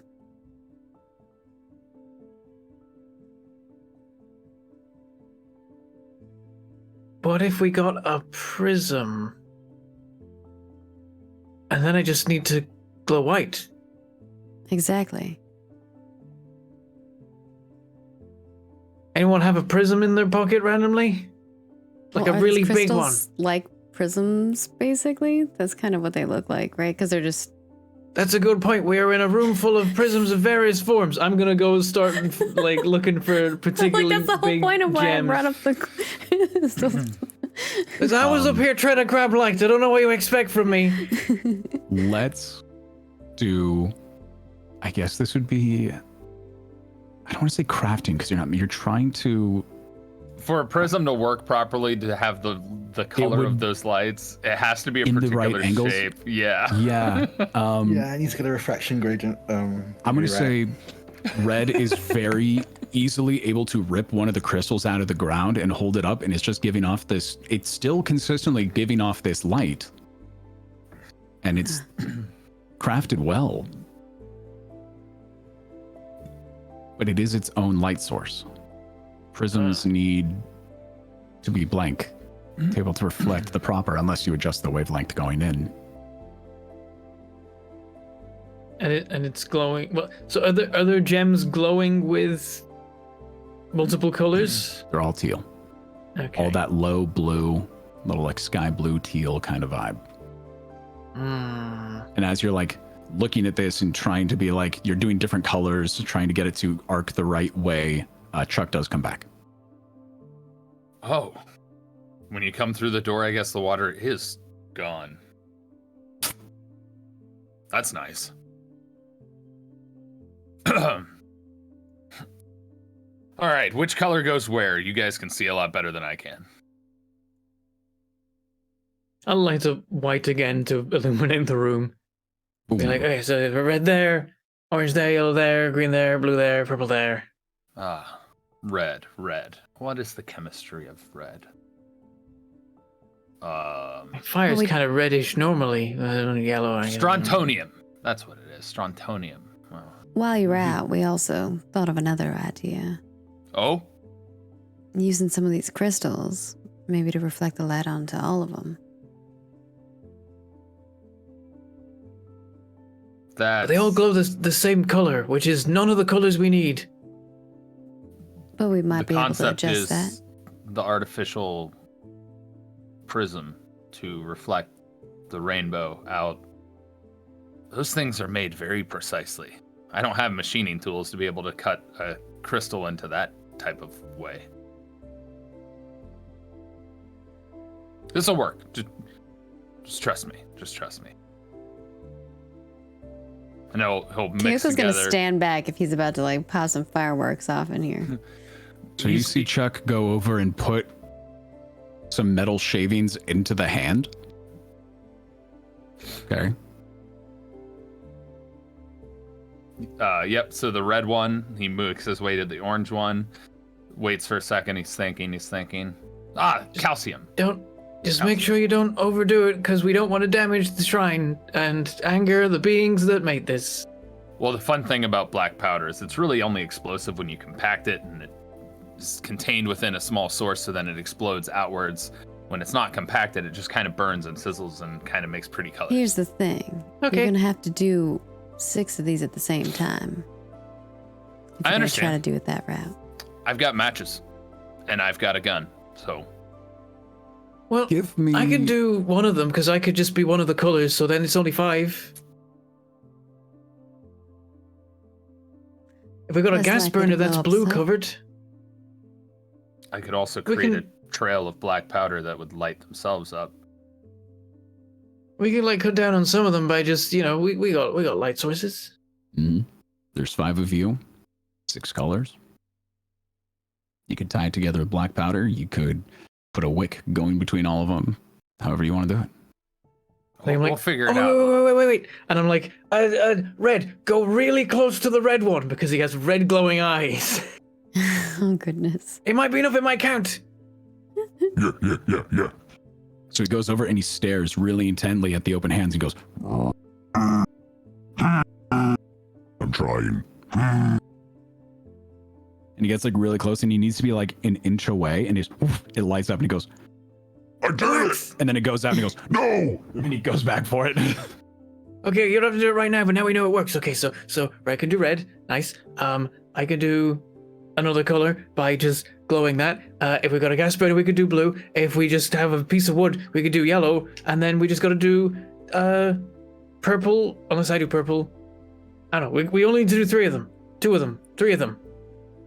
2 of them.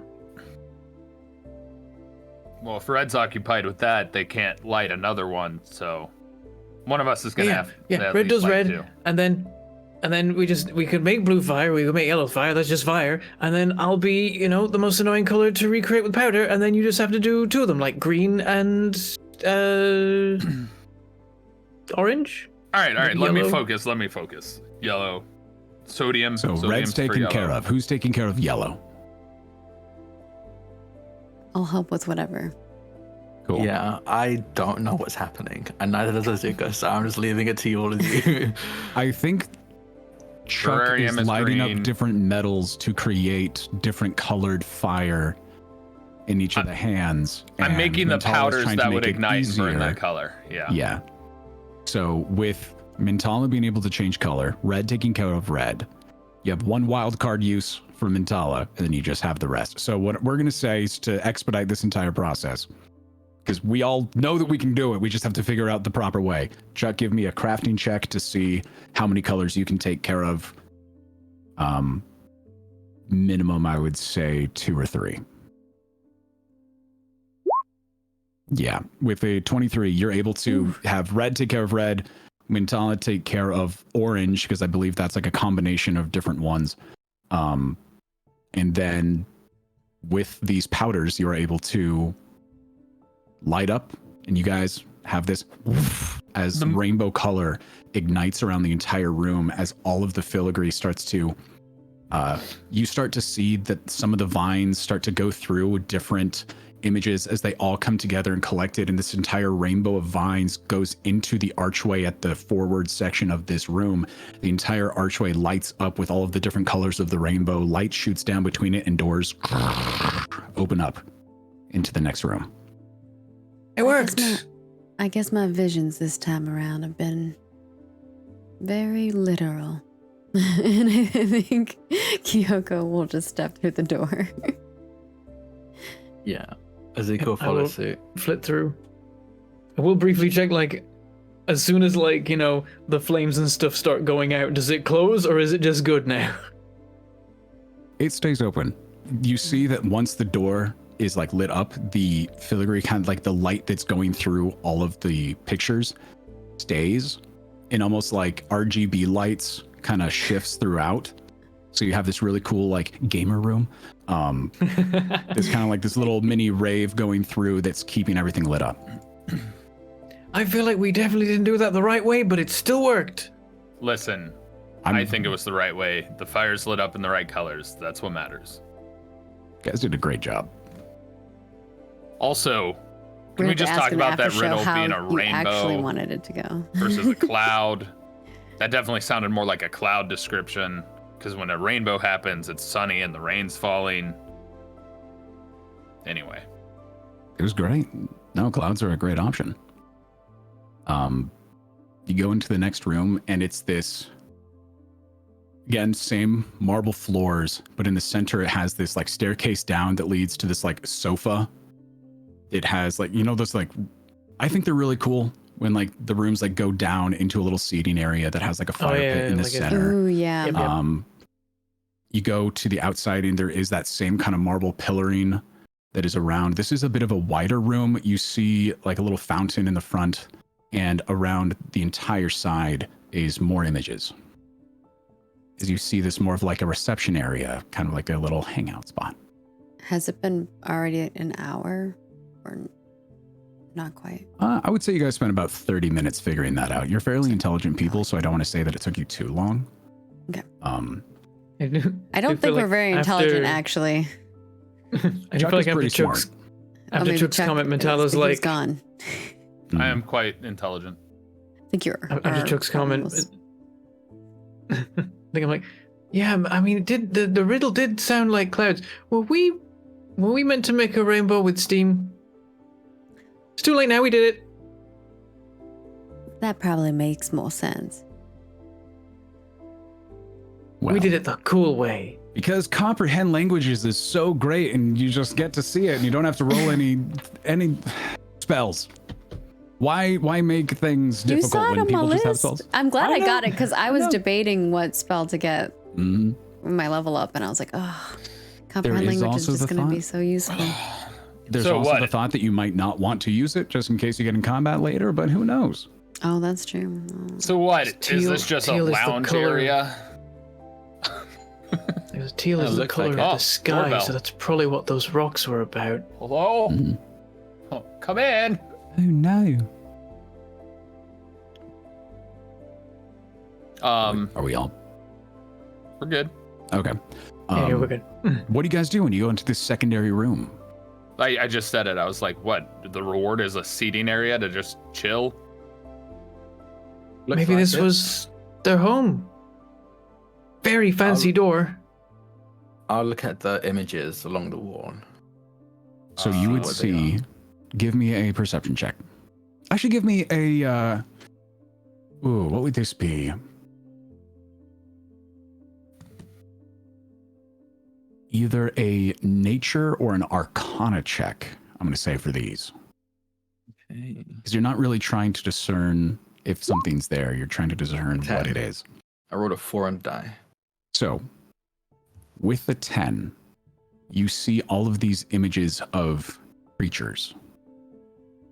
Multiple of them around the room. You don't know what they are, but you know that they're fae. With a 10, I'll give you that. They're all these fae creatures. Yeah. One of them, I will give you, it's a kelpie. It's the thing you saw outside. Easy to recognize. But otherwise, you went through a lot of like bestiaries with Cade. Nothing that would show this. This looks like there's a bunch of fey creatures on the walls. There's a kelpie. Oh, So Is it the same kelpie you were following, Ventala? maybe I like flit over and start looking. It's like, yeah, these are all fey creatures, probably. if you want to make a history check to try to recall the stories that your parents told you, to catch Okay. Kyoko up, we came inside. Azuka noticed that there's all these different creatures in photographs or in paintings along the outside of the walls. Chuck made a comment about like, oh, this is all we get? Okay. Would history be society in this case? Right, there's no Yeah. history. Society would be. It sounds like that could be it. I know that society is often like Actually, history is contacts. history is usually law. Yeah, so you would have like lore fae or something like that. Yeah. Yeah. Hmm. Go ahead and roll. What would your Fey knowledge be? Roll Arcana. I would say you have an equal Okay. amount there. Ooh, 20. 23. Rolled a 15. Okay. You see along the outside there are satyrs, dryads, pukas. You see a nixie, which is like a water form pixie. You see a different leprechaun. You see a grig, which is like this small cricket creature. They all seem to be at some sort of party. And then as you look, you see the same couple again. This seems to be like a wedding reception of some kind. So they took the image of their gathering of friends and turned it into a painting. Wow. Oh, does Kyoko like feel the vibe of that? That's cool. Every single one of them has a different story to tell with the couple. I'm going to let you decide what that is if you ever want to talk about it. Improv anything. A lot of love, a lot of respect, a lot of friendship. With Comprehend Languages, you are able to see around the 3 pillars in spiraling script.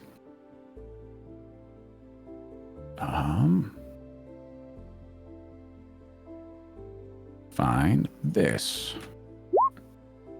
I'm often found in the fairyland, and some say I am born from a magician's hand. I'm known for my cleverness and trickery, and for bringing both laughter and misery. I come in many forms, both great and small, and my pranks can affect one and all. Sometimes I'm helpful, sometimes a pest, and sometimes I put your patience to the test. I'm mischievous, but never quite cruel, and I play by my own set of rules. Some love, some hate, but all must agree. Without me, life would be dull indeed. What am I? Kyoko will repeat this to you all.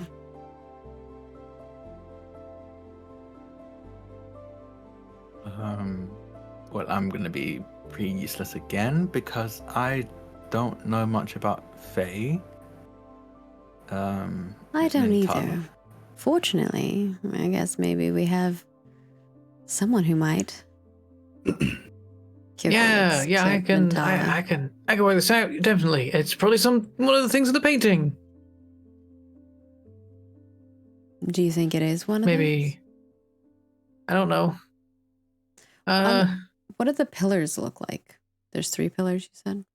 3 pillars, same marble stone as the floor going up, incredibly ornately designed, with the vines that actually go and act like borders around the words as they spiral up on either side. That's basically it. Hmm. Born from a magician's hand. It makes me think rabbit, but I don't think that's what they're going for. Could be dove. Magicians pull doves. Birds. But doves don't bring laughter and misery. Right? Maybe you hate doves. Come in many forms, both great and small. And my pranks can affect one and all. And I kind of missed what was on the images. Are there like specific? So there is different Satyrs, things? dryads, grigs, nixies, leprechauns, and what is known as a lyricine. It's like a butterfly fey creature. Leprechauns.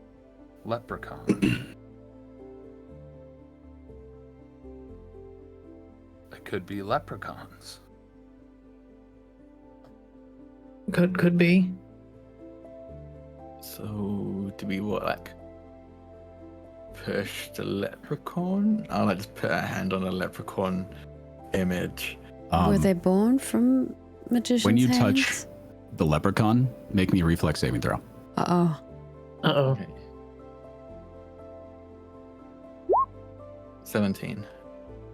With that, that is the mouth opens up on the 7. leprechaun and a gold piece boom, shoots out at you and knocks you in the head for a point of damage.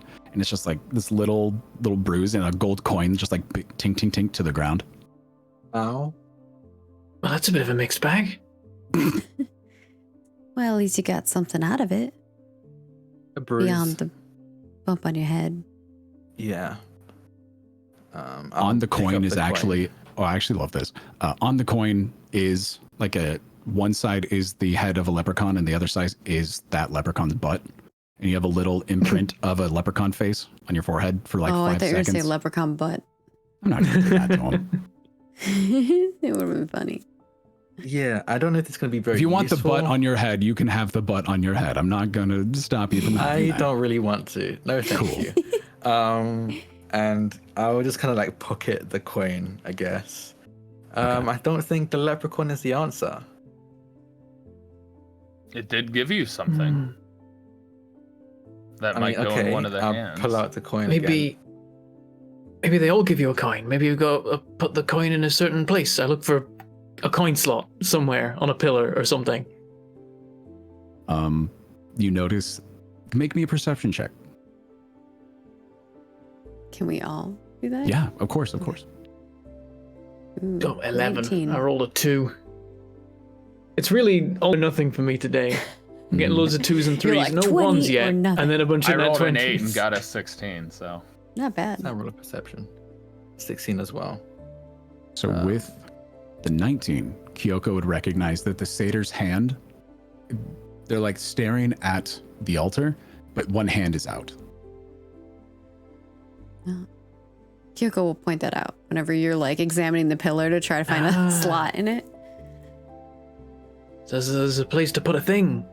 Some kind of thing. That's the only real creature that because we talked about leprechauns in the human world. That's the only one that I can understand would fit this, so. I guess I'll just place the coin in the Make sure it's butt up. Butt up. Yeah, okay. But pass it the coin in the satyr's hand. As you press the face of the coin into it, it melds into the painting. And so now you see the coin butt up in the hand of the satyr as the hand closes and his other arm like turns up and points, and right above the archway, a little pixie shows up. Oh, And he has a little okay. grin. Oh, So we solved one part. I guess. Maybe. Do you want I to touch the think it's pixie? a good thing. I think you should touch the pixie. You're really good at touching stuff, No, thank you. Bazooka. I already did my The pixie touching is already. about, I think like- it's your turn. With the archway and how tall this room is, it's about a 12 to 14 foot tall room, and the archway going up is about 9 feet off the ground. I'll do it. Whee. So as you get close, the pixie, the eyes like shift up, kind of like in like almost like a stop motion, just kind of shifts up and puts a hand up for a high five. High five. It's like there's a moment of Oh, awareness, it's and I'm like, I definitely can't a say no. As you do that, your wings, the energy that you had there, gets pulled into you, through into your hand, into the wall, and the entire archway lights up. And you What? boom, fall to the ground. Ah. I try and catch myself with the. I don't know if this is enough Hold of a on. fault to cause me any harm, but I try and Oh. catch myself with the shoes. I did a reflex save to see if I could catch him. Yeah, Kyoko So- was gonna try too, but Where was Chuck when this happened? Because I have a thought in my mind for this. I mean, I'm sure he was like standing Middle of between the where room, far side. Yeah, middle of the With room. that, kind of. You sprint really quickly to go and catch Mintala as he's falling, jump to go and make the catch, and as he's about to land in your hand, Mintala just kind of stops in the air perfectly fine, and you crash into the doorway, flipping end over end into the next room. Well, that was nice. And you hear this little from Chuck. Were there stairs? I need to know if there's stairs. Like 3 steps. You fell down some, but not much. Been This a one long does- time since I've fallen downstairs. Probably because my penthouse has an elevator. There you go. This door opens up into another about 4 foot deep staircase going down into another recessed basin. No pillars this time. As you step in, that first step width goes around the entire room. And off of this first step, there's that glass. You know that sometimes they'll put glass into fire pits and the fire comes up from that. oh yeah, yeah. It goes around the entire outside of this, like halfway up within the room. Inside is another basin with wood, and along the ceiling around the outside is that same silvery vines that are wrapping around and coiling and just completely covering the top of the room, going down and wrapping itself around this gold handle. It's to this other massive door. I'm still in the previous room. I'm trying to I'm still in midair and I'm trying to flap the wings to see what I can do with them. The normal 5-second duration, 6-second duration of No, come on. And I'm just Can't like, go I start on. like flapping up and then landing on the shoes and doing that. And like the thing I was doing before, I'm like going up in stages till I get back to that pixie and I like grab the hand, like, give me back my wings, you he bastard. has like a thumbs up and like a wink on the face now. Like a little Don't you sly wink at me, smile. you cheeky sod. And I'm like grabbing the thumb and I'm like trying to like pull it off the wall. Kyoko will go underneath where she sees Mintala struggling with the pixie thing, and she's like, "Darling, I don't think that you get to keep it this time." Well, then why did they give it me in the first place? This isn't a good trick. Maybe there's a reason we're supposed to be here. There's something you need to do. Maybe they're gonna give you something better.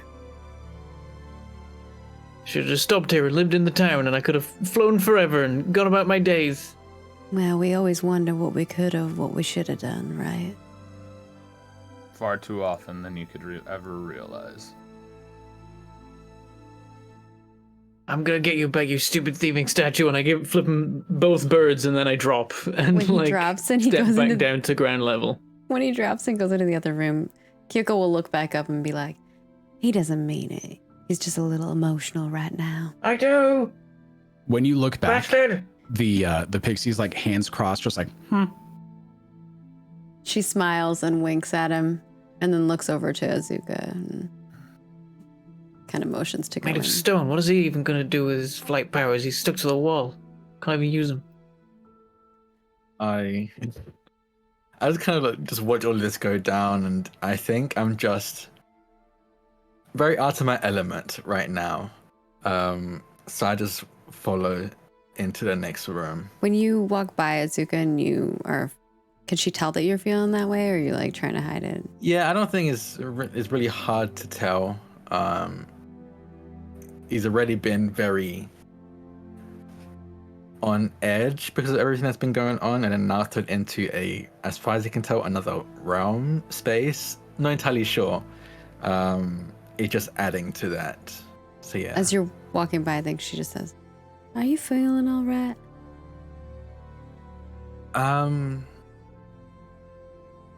No. That's Not all really. right. It's okay to not be okay. Yeah. It's a lot to take in. Yeah. There's a lot is happening. But it's and, exciting. I don't know if I want exciting. Fair enough. My mum, Nala, used to say that life is usually on a scale between comfortable and exciting. And I like comfortable more. But sometimes you gotta take yourself out of your own comfort zone.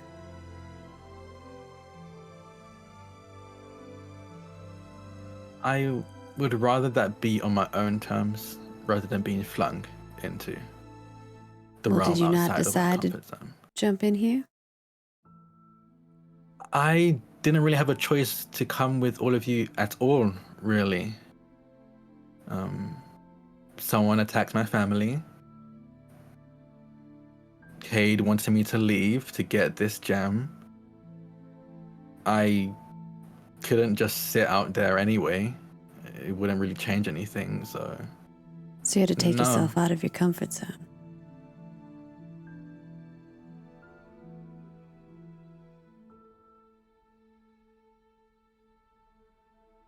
I had no choice. We always have a choice, but sometimes we feel like we don't. But that's your gut. That's your heart telling you where you need to go.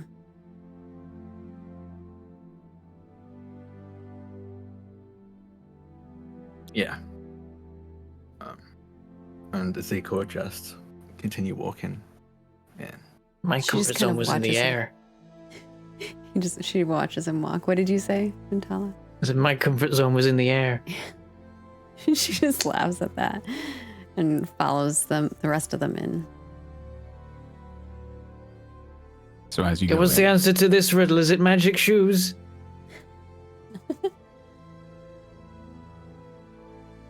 let's see. So with that, probably shoulder height to Chuck, like half wall that's around the outside with that fire glass in it. The silver thorns and vines up above, they curl down onto a black iron, kind of out of place door that has the silver vines and thorns wrapped around it. Around the outside,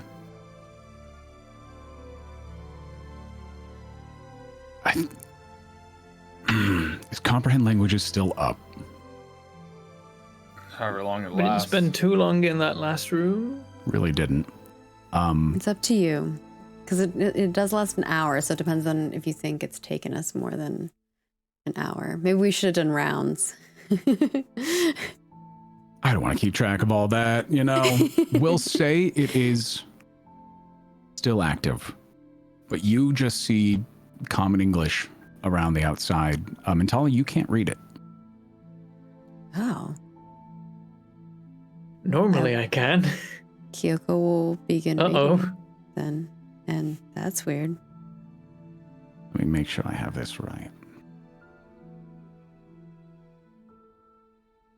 I presume that common is English and that's how we're doing Yeah. it. Yeah. Mm. Yeah, it's English, Make sure. the New World's English, right? I was trying to make sure I have the right name of the language. Oh. This one is, we'll call it this. If it's named something else, I will find it soon. This is an Ifriti, Oh. which, after seeing the lives and the experiences of the people through that psychic connection, you could tell that it was a Fey woman and an Ifriti who were Yeah, with together. the red hair. Makes sense now. Okay. And it says, I am born of air, yet I need no breath. I bring both life and death. I am bright and warm, yet my touch can sting. I can be gentle or devastating. I am both creative and destructive, and have a power that's seductive. I can be both friend and foe, and my dance can be both fast and slow. What am I? Also, It's- Chuck, you see English. I do? You can read it. Oh. Can you Says the put same that in thing. chat again? Mm-hmm. Yeah, I got you.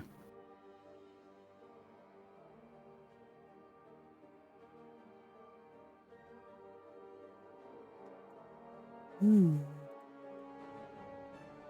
Is it just Chuck and Kyoko that can read it as if it's English? So Yeah. Kyoko has comprehend language. Chuck sees it as English, but hasn't said anything. You guys see this Kyoko's reading it harsh out loud. runic, like think of like Nordic runes with little bit of like accents on it, carved in this like dark reddish filigree. I know what this is. Says, yeah, someone tells us like, oh, this isn't even any kind of Sylvan.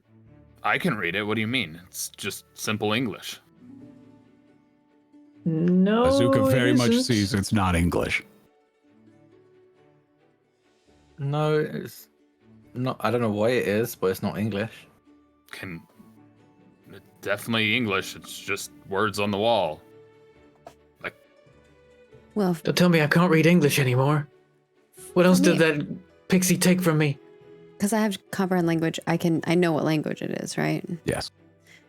Well, it's Ifriti, my dears. Okay. That's yeah, not no, I English don't or speak- Sylvan. Don't But that's understand the strange treaty, so that makes that- sense. You can read it as English. I mean, it's what it is. It's just English. It's just English. Well, let's not waste too much time. I'm afraid my spell won't last too long. I mean, I can read it. I already know what the answer is. What do you As think Chuck it is? turns to say that to you, you see one of his pupils is the color of white hot iron.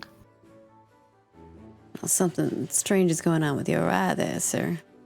You got a little something there. In that eye specifically, you have dim light vision. So if you're like closing, like shift your eyes, you would darkness, light, darkness, light. Just real quick, close your. Which eye is it that's gone weird? Left. His left eye. Close your left eye for a second. Read the text again. I think it's just dark. I don't really see much of anything. I light up.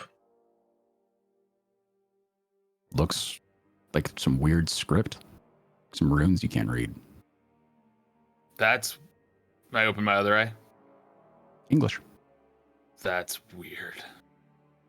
Anyway, what it says, did you say it out loud? Yeah, Kyoko's reading. Mhm. She's been reading everyone when she goes into the room. Well, But then you're like, I can read it. And you're like, why are you reading it? yeah.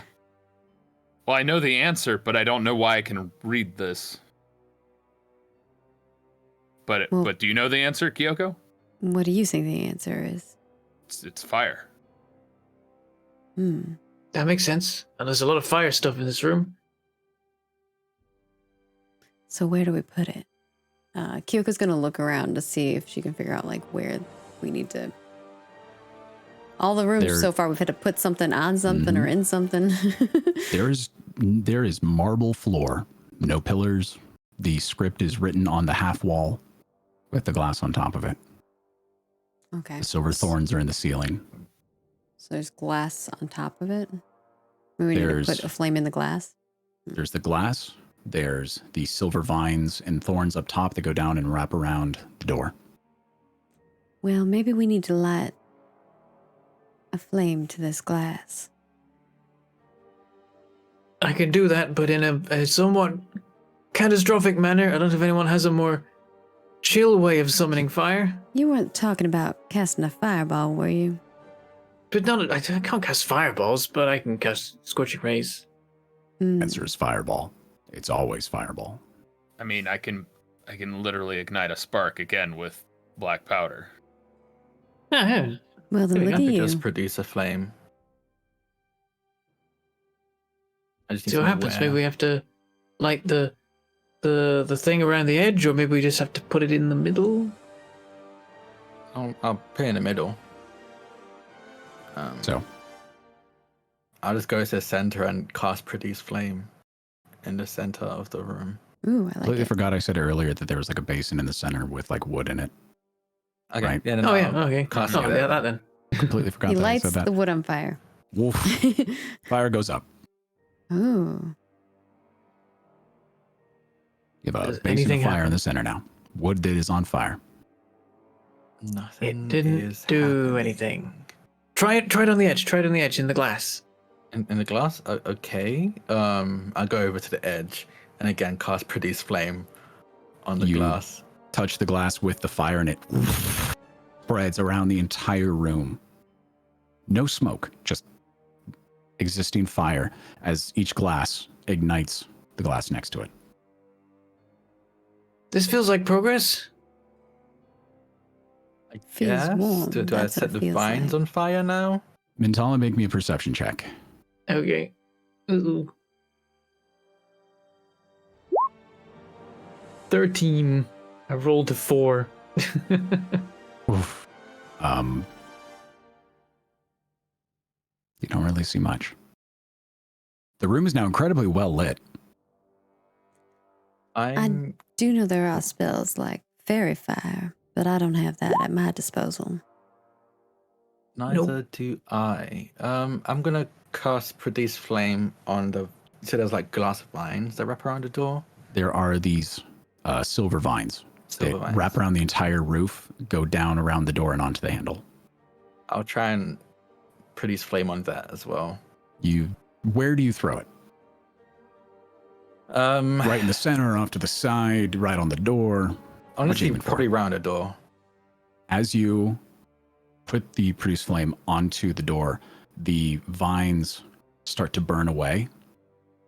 White hot. They like lighting magnesium, like a flare, and coil around as they burn away from the handle itself, go up into the ceiling and ignite the entire room that is now incredibly bright, and it is hot in here. And the temperature is rising. And the door, Okay, that's definitely progress. and the door starts, the metal on it becomes white hot. It's getting kind of warm in here, don't y'all think? Yeah, Are you a sure that's little bit. progress? I don't. It might not be positive progress. Kyoko just smiles at that. Is anything happening in the room other than obviously the obvious fires? The vines that were on the door are now gone. Now it's just the handle. Okay. That is still red hot. Mm. Does it feel hot to me? You feel very comfortable in this room. So it seems pretty You gonna cozy in here. Open the door now. I'm gonna go to the door and kind of look at it and see that it's red hot. You And I'm feel gonna it as you get closer. Pardon? You feel the heat radiating off of it as you get closer. I am gonna get closer and cast Ray of Frost to cool it down. You guys see Azuka just gouge this flame out with this ray of frost, putting ice all over the door. And as that happens, the vines start to grow back under it as I would like to The move ice quickly starts- and open it before it does. I would like to you go to rush move it and it towards the doesn't door. budge. Damn it. As the ice disappears, the vines catch a flame again and the door becomes red to white hot again. I think we have to open it while it's hot. I'll do it. Yeah. Are you sure? Hey, is that a good idea? I'll do it. You got a lot of weird things going on with you right now, but I mean, if you think you can do it, go for it. So you do it. Gotta light it back up first, guys. So when the ice went away, the fire that was on the ceiling reignited everything Yeah, it's back. It's back red hot again, is what he said. back red hot. All right. And Chuck's gonna go to open the door, grab the handle. Chuck goes to grab the handle. The sweat that is on his palms and his hands immediately steams away, but he can touch it. No Is damage. it warm? I mean, I suppose it's a little warm. I mean, It is like a rock that has been in the sun all day. It doesn't burn to the touch, but you feel the heat. That's very Yeah. strange. Is it like one of those tests of faith things where actually it's fine? I mean, you can touch One it way if to you find want. out. Last time I touched something, I couldn't fly anymore. I'm just gonna chill over here. Well, if it's not affecting you too badly, Chuck, if you don't mind turning that knob for us. I'll turn and open the door. The door opens up into this mixture of obsidian and marble, this domino room that is a bedchamber. You see a massive bed in the center with ornate, almost chain link drapery that goes around the outside and almost like a veil. You see these amazing bits of cloth draped around the outside. You see windows that look like they go into the Fae. You see like active animals running across, and in front of you, leaning on a sofa with a glass in their hand, is a skeleton of this very large, very slender and elongated elven form that has almost this. Some of their bones look like petrified wood. They're hanging off to the side, and you see the same garments as the elven lady that you saw in the pictures. I think this is her. The one who was singing. Someone was singing? I had a vision of her singing. I think that's what it was. But what does she want us to do? Is there anything out of place in this room, or is she holding anything other than, you said, a glass, like she was drinking? She has a couple of items around her. She has a staff off to the side. She has some kind of wraps. Has this little mask and a rune in like a pocket. She has this sort of medallion on her. Little bow on her back. Maybe she wanted us to take these things? So as you get in closer, Kyoko, and touch her, you see the final fate of this woman. She was enjoying her day, drinking wine, and then this massive earthquake happens. The windows shatter, get caught, and then fix themselves as the outside suddenly got shifted to the ground, and now it is water and mud, and this terrible earthquake cracks the roof, and the doorway shuts her in. You see her unable to do anything. She runs to the door, tries to open it, but the vines on the other side had already locked it. And then you see her panicking for a moment, and then looking up and seeing a painted figure of both her and the Afridi man together. And she has this like resolve of, he'll come for me. And he didn't? He didn't. Kyoko, as she touches her, says, you can see like tears kind of coming down Kyoko's face. And she kind of turns to you all and she's like, he didn't come back for her. You look Mentella back. hops up over to one of the windows and he's staring out into this like fake or maybe real Fae scene. As you get close, you get really close to the glass and you put your hand up to it as it goes through an illusion, and you look through and it's cracked window with ground and dirt pushed up against it.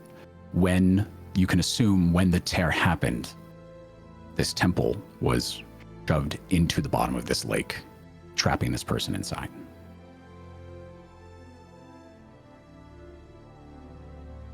And This was Kyoko, when their you turn home. around to see Chuck, that glowing white eye has a tear going down it, and you almost see this distortion of the Afridi man walk forward and kneel and put his hand where your hand is, and has just tears streaming down his face.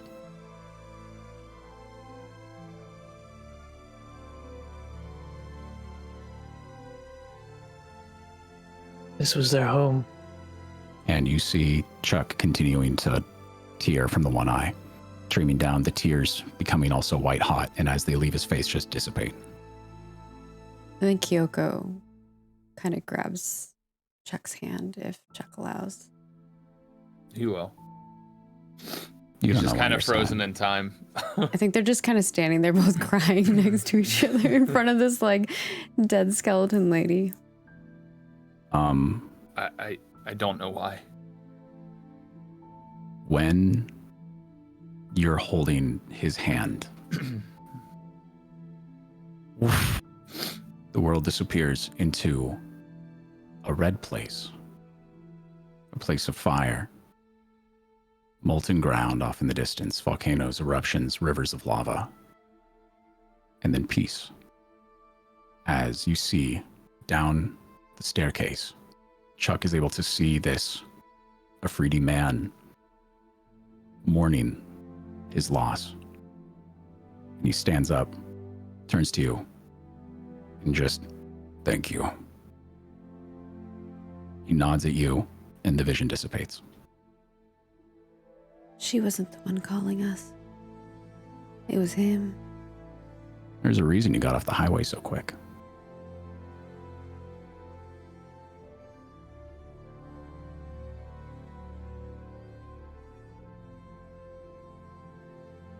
I don't have words. Kyoko nods and just kind of like squeezes your hand.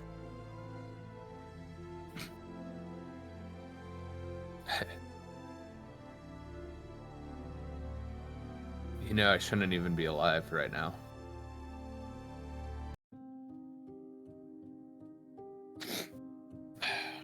I was working on a prototype, and my shop, something happened, something tore, and there was just fire everywhere, and it exploded. Next thing I know, I wake up and I'm barely touched. No burns, nothing. That I was cursed. Had no clue why I felt different. Why there was this singe to me and why I survived. I don't know why I was compelled to search for what caused the tear or where to search or what to find, but I did for a while, and that's how I found Cade. And it seems now I know. It was him.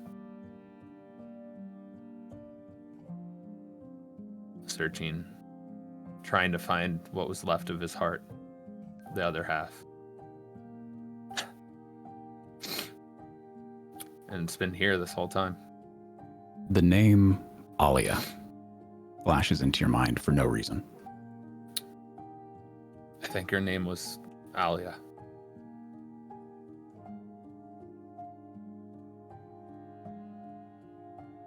At least now he knows, and I know.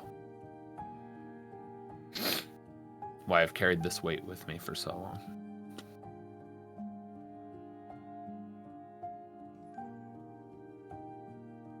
I guess he's what you call an Afridi. And he's a part of me now. So Kyoko knows the story of the Afridi and the Archfey. Knows their tale, knows their love.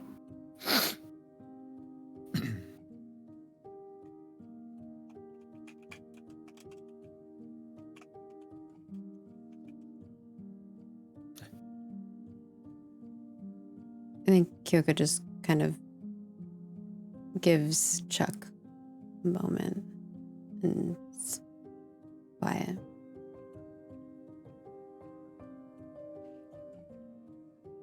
You recognize her staff. You recognize her clothes. There's still fragments of hair, long, teal, cerulean. Every shade of blue is somehow represented. As time passes, and you guys have this mournful moment together.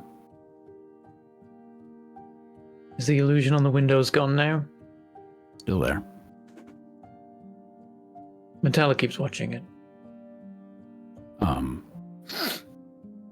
As you keep watching it, a leprechaun pokes its head out from behind one of the trees, walks over, looks over, and almost as if it's looking at Chuck, kind of gives a nod, goes from behind its back, pulls out like a little iron cauldron, drops it, and thunk onto the ground, a giant iron cauldron filled to the brim with gold. Drops down. The loudest clunk that just breaks the silence.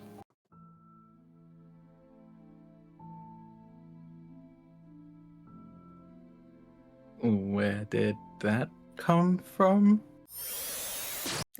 Wrong side. Transported in from another plane, an alien comes out of nowhere. Blasters firing. What do? Roll for initiative. It looked like a different icon. Man, to go from I was looking for that more to like a that. plunk. Oh. Interesting lore. Starfinder. Right? Oh no. Starfinder's set in the same world as Pathfinder, but just starts with years in the future. So Veil Torrent's a little bit of everything, baby. Oh god, that was too funny.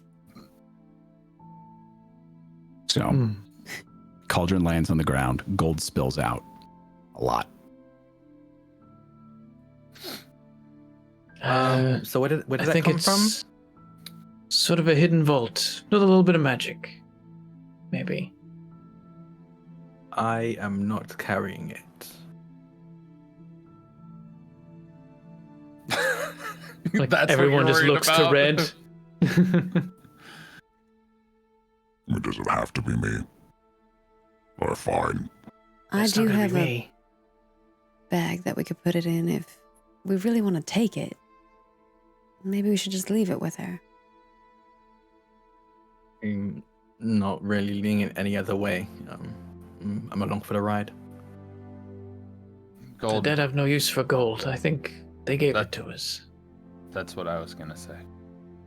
Kyoko nods and then she pulls out this really ornate looking tiny bag that you're probably like, how is that gonna put gold in, like that much gold in it? And she kind of looks at the bag longingly, almost similarly to sadness, but not. Would you like to describe your bag? It does have a bit of Yeah. significance to you. Yeah, it's kind of this wicker looking basket that has a bunch of different colors weaved within it. At first glance, it just kind of looks more like just a ornate cloth sack that's decorated with panels of really rich colored silk and stylish embroidery. And as she opens it up, though, you can see inside there's like almost like a starry dimension within it.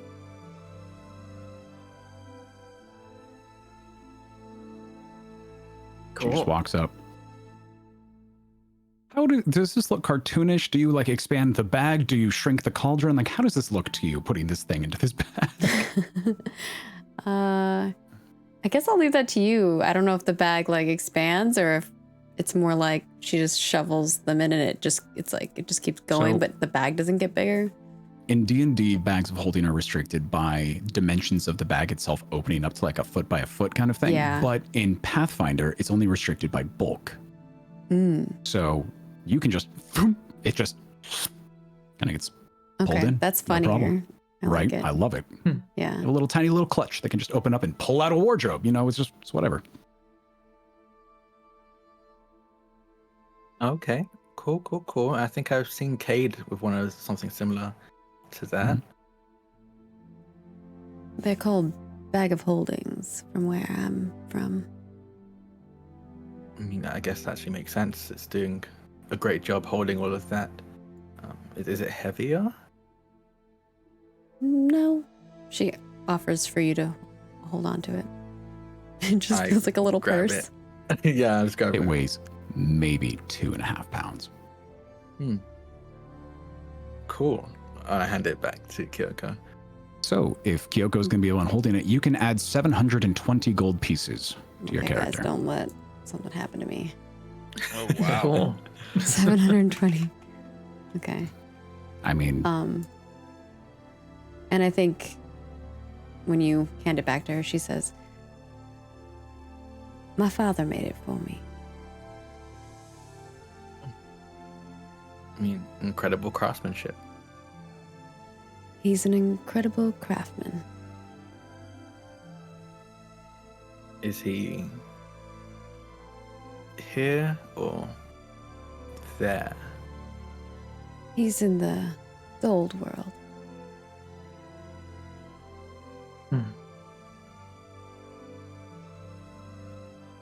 I'm sorry. Don't be. They were meant to be there, and I was meant to be here. Doesn't mean I don't it know where should I'm meant feel to be. good. I think you're where exactly you're meant to be. Kyoko, I appreciate the sentiment that needing to be somewhere, needing to be out of your comfort zone, but it is okay to be upset that it's needed.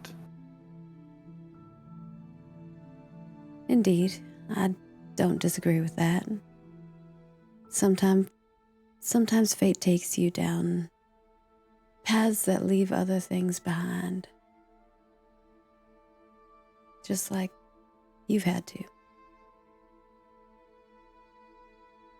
Yeah, I just think, and don't take this the wrong way, Kyoko, but in the small amount of time I've gotten to know you, it feels like you're not really prioritizing how you feel over what fate says.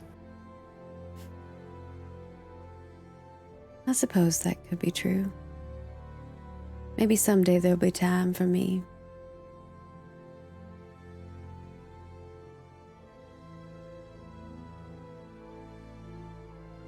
Maybe someday you could fight that fate as well. I'm not a fan of it, what it's done to me so far, and I don't think you really should be either.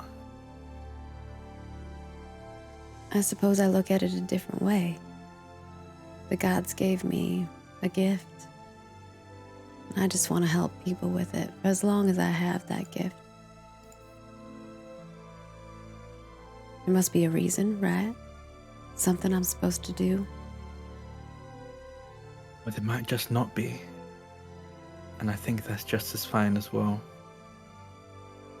I like to hope and have faith that there is. I think that's what keeps me going. And I understand not everyone has that.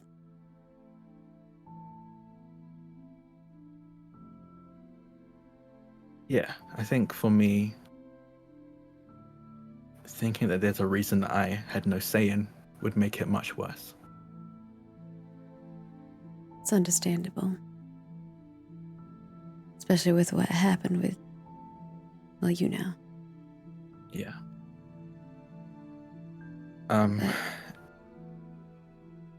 as this kind of Go ahead. awkwardness of like you guys speaking your piece, talking about your feelings, talking about everything, Azuka, you peer and you see in the last room that you were in, the vines have about burnt out on Tom. We probably should get going. I'm not entirely sure how this place works, but the vines are starting to go out, so I imagine they will grow back again and lock us in if we don't leave. I think We should that's grab what- this stuff before we go. And I like think start, you're taking the items. Okay, we'll say you grab it. I'm sorry, you don't need these anymore. As we got an important quest. What is the story of? The You two. said that, yeah, she knew the Afridi and the Archfey. It's for plant and fire to fall in love is a dangerous thing. Wherever he would step while they were on dates, he would leave a singe mark with his feet. It's something that is incredibly difficult to overcome, but they found love. They found respect for each other. They encouraged each other's differences. They were accepted by their friends. And you notice there's not a lot of other Afriti or other elves or other archfey in the photos, in the pictures and everything. And it seems they chose each other over their own civilizations, and their isolation allowed them to have their relationship. The gentleness that an Afriti would have to have with an archfey for that to work had to be something special. For the archfey not to smother the flame, and for the flame not to consume the nature. That balance. Oh, that's so sweet. Way to go, making us all cry. With that, you It's like, see yes, the your tears fuel me. So amazing. Oh, look, my cup is full. Tears. Oh my god, that was good though. Thank you. The vines get to the last little leaves as you see the magic that held the illusion fade. And you see the ground push into the window and slowly start to encompass the room. Oh, yeah, I we're managed to moving. gather the magic items or non-magic items, whatever they are. You grab everything that you can on the way out. Everybody make me what's a quick, like, running out, grabbing stuff while you can, quick little, it can be acrobatics, it could be athletics. Yeah. That's what I was Whatever your best thing is, be it acrobatics, athletics, however you jump and flip your way out of the room. 22. Oh, 28. 20. Oh my Guys. I got a gosh, 19. Azuka. I got a 19. Azuka was the we one who both got pointed a it out. 19. So Two it makes 19s and a sense. 20. Nice. 2 28s Jesus. also. Dang. This is lovely. Azuka with a 30. What? You find an additional 50 gold worth of silver in a little pouch. You grab it on the way out. You find a shield that had this like runic symbol on it. Bentham finds everything that was surrounding the woman on the sofa. And as all of that is grabbed, Kyoko is able to grab like the chalice that she was holding. Chuck, there is a ring on one of her fingers. That's all you care about. Something about that, all of your focus is pulled to it. You grab it, and with all of that, I'm not even, like, with a nat 20, again, Azuka with a thematic rolling of awesomeness. You guys are running out as you leave that room. The mud and the water rolls in behind you. You run, sprint out through the fire, running through the room with the sofas and all of the imagery. And you look back up as you're leaving, and the pixie is waving goodbye as you guys run out the door. And you see that he's specifically waving goodbye to Chuck. Aww. As all of his friends wave their last goodbye to their friend as he runs outside. Out through, and you guys jump into the portal and boom, boom, boom, boom, launched up into the sky, back in the lake. And as you guys are all like in the air looking down, the vortex folds in upon itself and disappears. And you guys are now floating in the lake. And then I like jump out of the water, activate the shoes, so I'm just above the water. Okay, time to start swimming. I'm just gonna swim. I think to it's the edge. an emotional swim back. Quiet, emotional swim. I think Chug treads above where the door was for a while, and you just hear him whisper, "Goodbye." You don't understand the words he says. Your comprehend languages is gone. And this comes out of Chuck. Is there any sign of the Kelpie? Nope.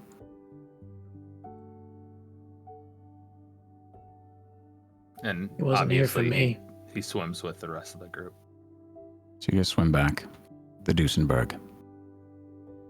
Load up what you can. And drive off towards Denver.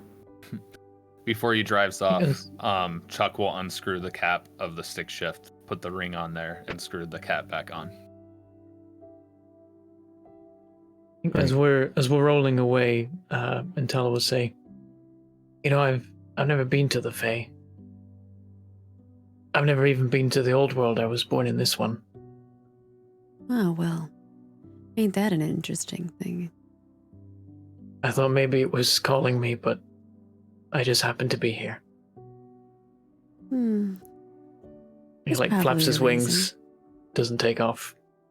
I think it was an important part that you were here, Mintala. Very much so. As you try really hard to get that feeling back, you flap it as hard as you can one last time, and your wings manifest for a moment and give that. You can now double jump. Aw. It's like, and like he surprises himself and like bonks off the ceiling and like lands in the back of the car and is like, huh, okay. Whatever good. little bit of Fae that you were a part of for the moment charged just enough of your natural batteries to be able to call on it for those moments when you need it. Still never gonna trust pixies. Well, they do have very tricky ways. I'm supposed to have tricky ways, but like cool tricky ways. Well, I so you think guys you are have your having this own cool, tricky conversation ways. driving You out got of them town. believing that you were red this whole time. Was pretty funny. It was. Chuck grabs a cassette and puts it in, and Salut de Amour is the song that plays. Not even going to pretend to know what that is, but it sounds great. It's a classical love Goodbye, my song. love, or something like that. Hello, my love. Mhm. I don't It's know. Sounds Sounds like about that. Yeah. Yeah. So with that, you guys make it to Denver. In the distance, you see large wooden walls surrounding the historic downtown of Denver. As you're going in, you have about 5 to 10 minutes of abandoned houses. Same thing as before. And there's a moment of time of like, what if no one's here? That's a very real chance every time you go anywhere in this world. That something came through, a dragon, a rift to some devilish plane, starvation. As you show up, guards like crazy above the walls, heavily populated. The doors open up and you see a bright, bustling town. As you drive in to downtown Denver, you see the, off in the distance, you see like Coors Stadium. You see this giant train station with this amazing 8-car train getting, set up to go. And you guys survived the open road to Denver. You Well, completed the first leg of this journey. looks like we made it. Yeah. And everyone's almost in one piece. Some of us, I think, in more pieces than others. On the way in, a guard questions you. Why are you here? What's going on? You let them know that you're going to some place to get a thing as a courier. They don't ask many questions after that. They see that you're good people. Or are we? Dum, dum, dum. The Chuck town will has his hat- burn! Chuck has his hat on, by the way. As you get close, Oh. hat comes down. He doesn't understand why he can't see your face, but it's just like this, whatever. You're like the, 5th person today. With a hat? I mean, in Just all like- fairness, Chuck kind of always keeps it low unless he has to, so that people don't notice that it's just Mhm. obscuring his face. He's It's- emo hat wearer. It's a little bit of, what's the right word? Privilege to have this nice of a car, to be looking this nice, to have everything that's going on there. And for you to have all of that, people just kind of assume that you're somebody. Oh, and he's got a bunch of weird people in his vehicle too. It's funny. So you guys are an eclectic group of weirdness. Because it's mostly humans, right? For the most part. And then there's like mixed in. Might be someone red for like What do you checkpoints. mean mostly? Oh, in Denver? Yeah. I thought you meant in the Oh, car. yeah. I was like, there is. No, yeah. I didn't mean in the car. I meant like in Denver. It's mostly Yeah. humans. Azuka's half on a good day. Like that Yeah. varies day to day. Who knows? Yeah. Well, Azuka has like a tail and Mhm. hand situation. So, and actually, when you get into Denver, you realize that it's a much more diverse area. You see dwarves, you see wood elves, you see gnomes, you see a lizard folk, you see actual like eclectic, diverse community surviving and cooperating together. So less so not as human oriented as some of the other places. Interesting.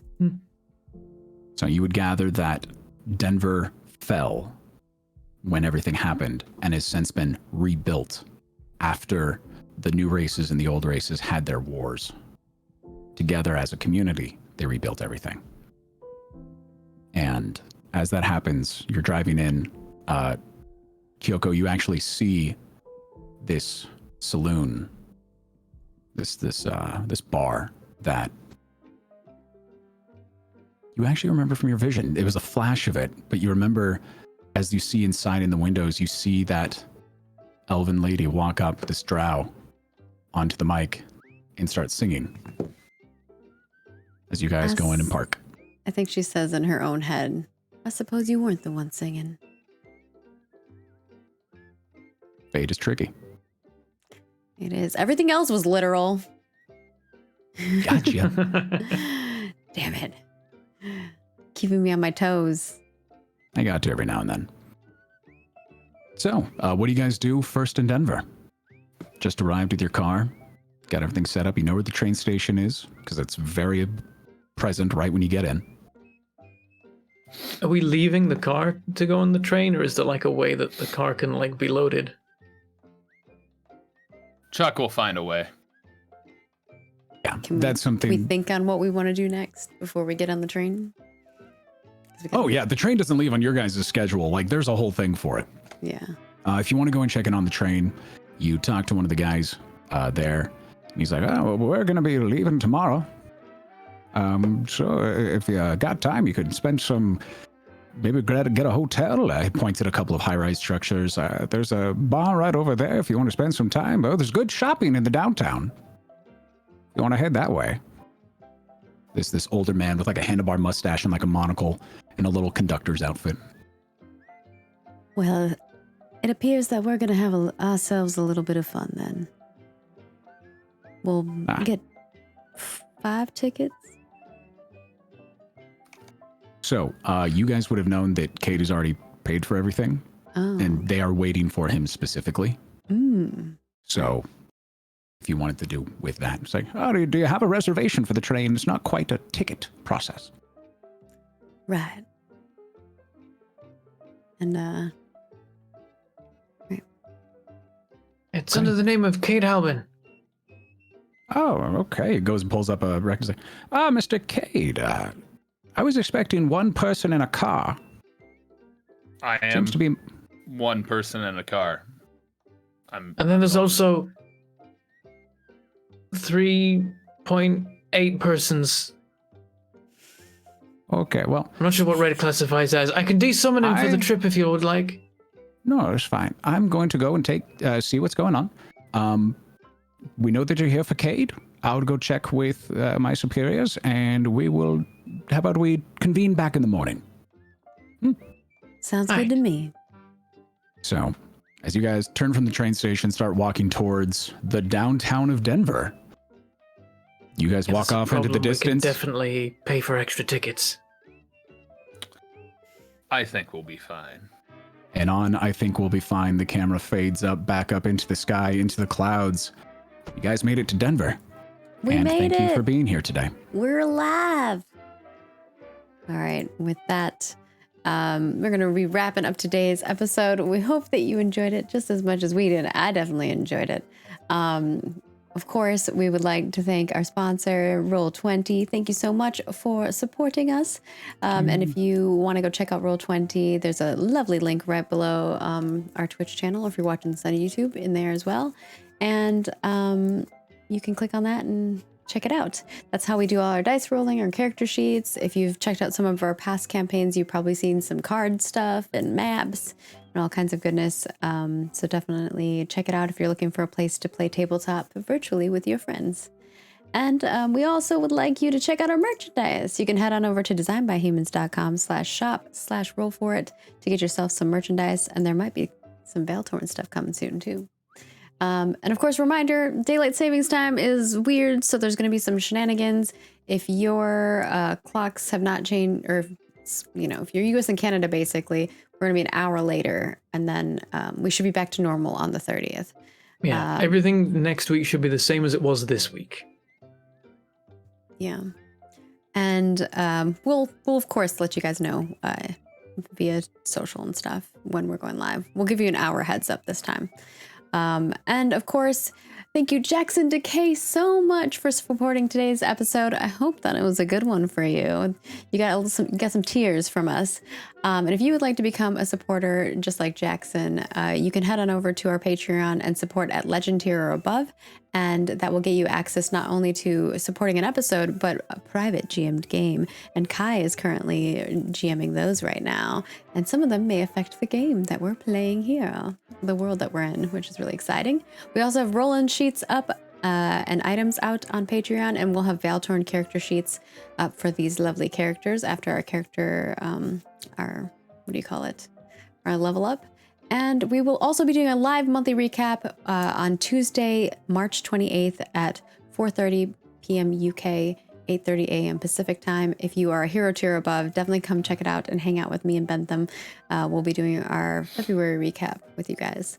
And of course, thank you to those of you who have been subbed to us here on Twitch. That gets you access to the VOD right away. So if you missed part of this, you can access the VOD right away, and also access to some of our lovely emotes. And if you're a YouTube member, you get access to some of those emotes as well. And whether you're a YouTube member, Twitch subscriber, or a Patreon supporter, you can head on over to our Discord and get private access to a lot of lovely channels over there.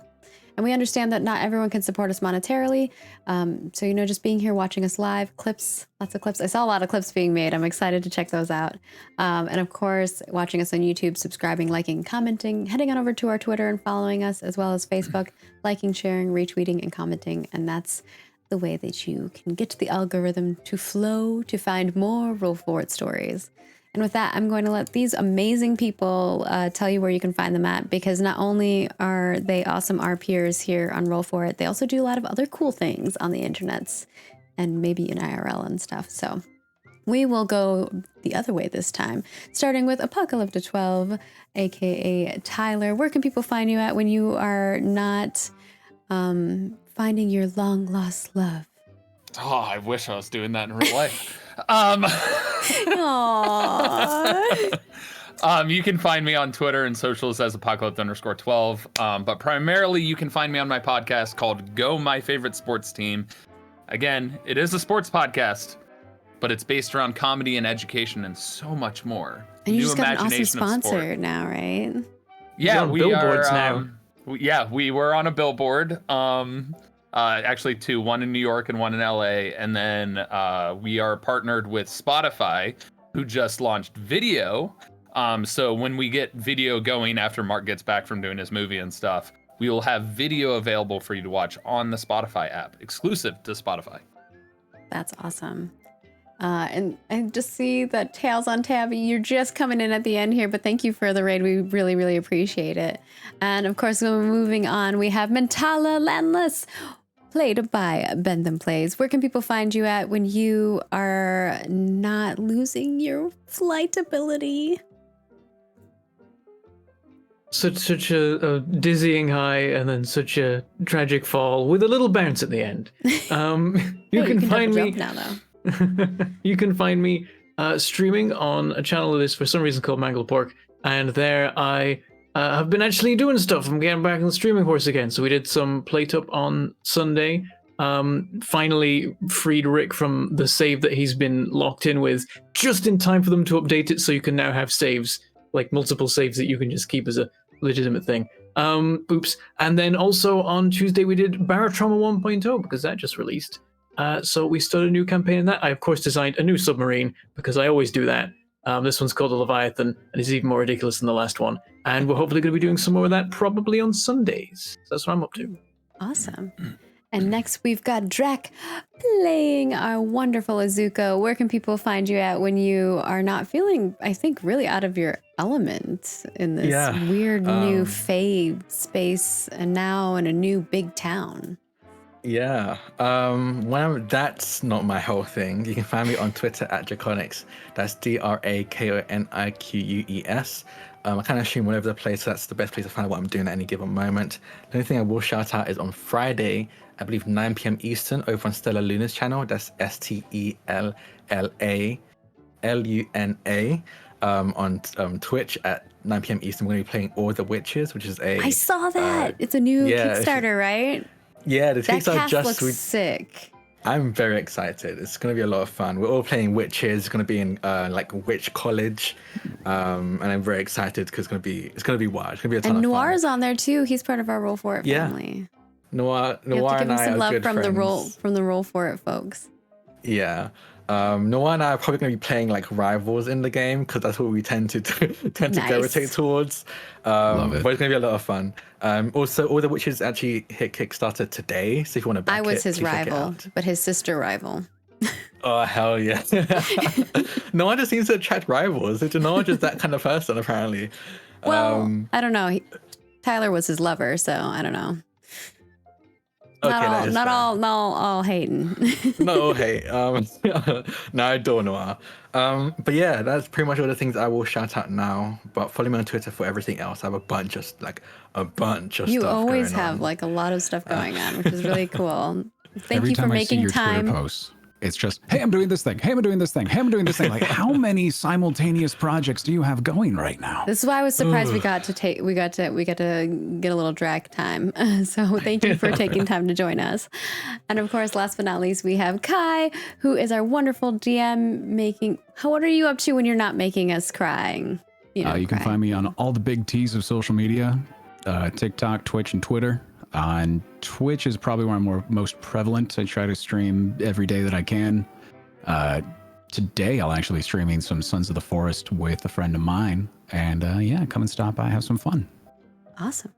And I'm Margaret Crone. You can find me at Margaret Crone in all the places. I do lots of things on the internet. If you want to check it out, that's what I do. I'll let you know. And I also make games and video games for a living. I'm currently working on a project called Ashes of Creation. And you can find it at Ashes of Creation in all of the places.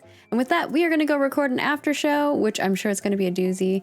And we will see you all next week for another episode of Veiltorn. Toodles. Bye-bye.